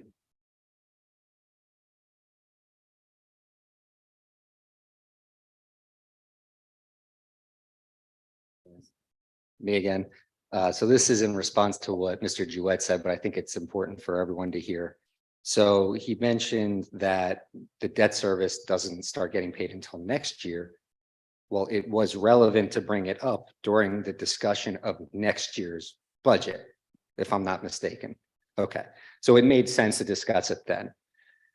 As to your point, why didn't this start 3 years ago? Well, 4 years ago, we had an interim superintendent. And as we've discussed tonight, we know that interim superintendents are basically just trying to keep the lights on. They don't put a vision in place and they're not going to champion a superintendent. However, 3.5 years ago, when George came on board, that was basically the first thing he did was champion the referendum. It was a very lengthy process, one which I was a part of.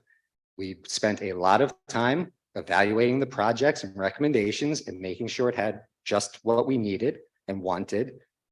And then the first time we went to vote, it got shot down. It got voted down. It didn't pass. So then we did it again and it passed. So it's not for lack of trying. We wanted to do it. Then you say, why wasn't the HVAC replaced sooner? Can anyone show me where in the budget we have $8 million in our capital reserve? Oh, okay. Got it.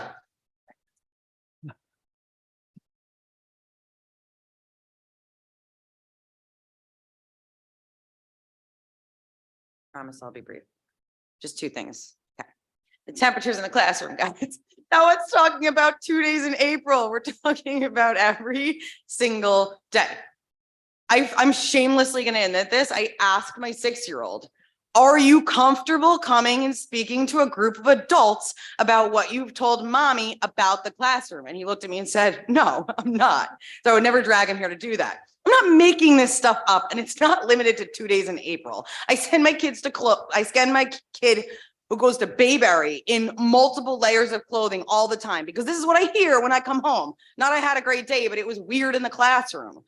My kid, my younger one who goes to private preschool because he's not yet of age to go to Bayberry, I send him in a t-shirt and a jacket, and he takes the jacket off and he's comfortable during the day, and he puts the jacket on when he goes outside. It's not what's going on here.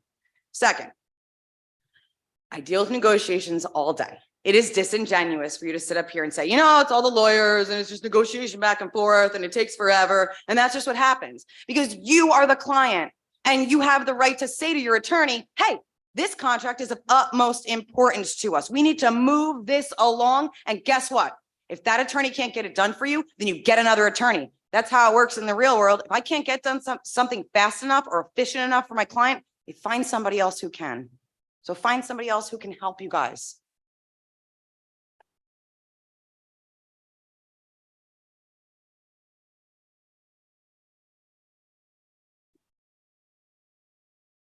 Tynesha Sims, Watchung. Mr. Alexis, man, I was so sad and so shaken when I saw that you're leaving us.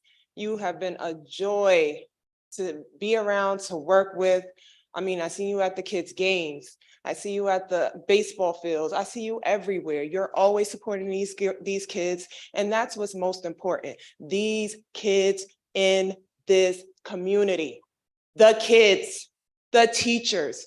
Come on, guys. Come on. President, 10 toes down. Let's stand for something. Let's stand for these kids. As Mr. Alexis has shown and has proven time after time, I don't even know if we can get somebody like him again, because he checked all the boxes. He checked every single box for Watchung. Why are we allowed? Why is he here? Why is he leaving? It is very mind-blowing when you have something as golden as that to not protect it. And it's on your shoulders, President. It's on your shoulders.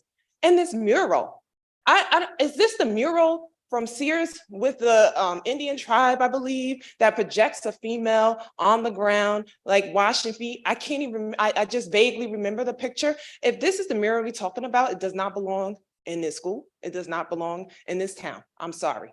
We should take a vote. If you want to send out some type of survey, send that survey out. But that does not belong in this school building. Again, everything else that's going on in this board, it is very shameful. When we talk about temperatures, I had to buy my 8th graders underarm pads. Why? Because she was sweating on her underarm. Can we talk about adolescence and what she's going through as in puberty? First of all, she's sweating under her underarms because the temperature is too hot. Then she'll get dinged for not participating in class. Why? Because she don't want to raise her hand. Why? Because she has underarm sweat, because it's hot in these classrooms. But you won't know unless you're here. I'm here volunteering all the time. Come by. I'm here on Thursdays, Pizza Day. Come by. We can walk through these classrooms. If you really want to know how these kids is going through stuff, come check on them. Come see them, because it's about the kids. I volunteer day in and day out for these kids. I just came from basketball practice to be at this meeting, which I shouldn't have to be.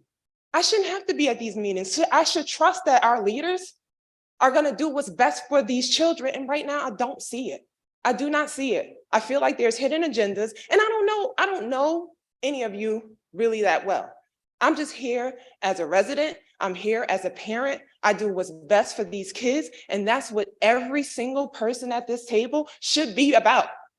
The children in this school district, the staff in this school district, the betterment of everybody in this school district. That is your job, and that should be leading you, period. And if you're not led by that, then you shouldn't be here. Thank you.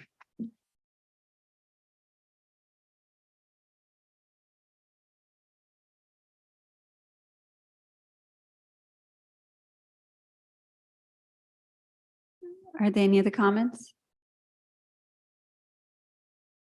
Can I have a motion to move into executive session? So moved. Is there a second? Second. Any discussion? All in favor, say aye. Aye. Any opposed? Beverly, can you please read the reason for going into executive session? Whereas the Open Public Meetings Act, NJSA 10-4-11 permits the Board of Education to meet in closed session to discuss certain matters. Now, therefore, be it resolved, the Board of Education adjourns to closed session to discuss a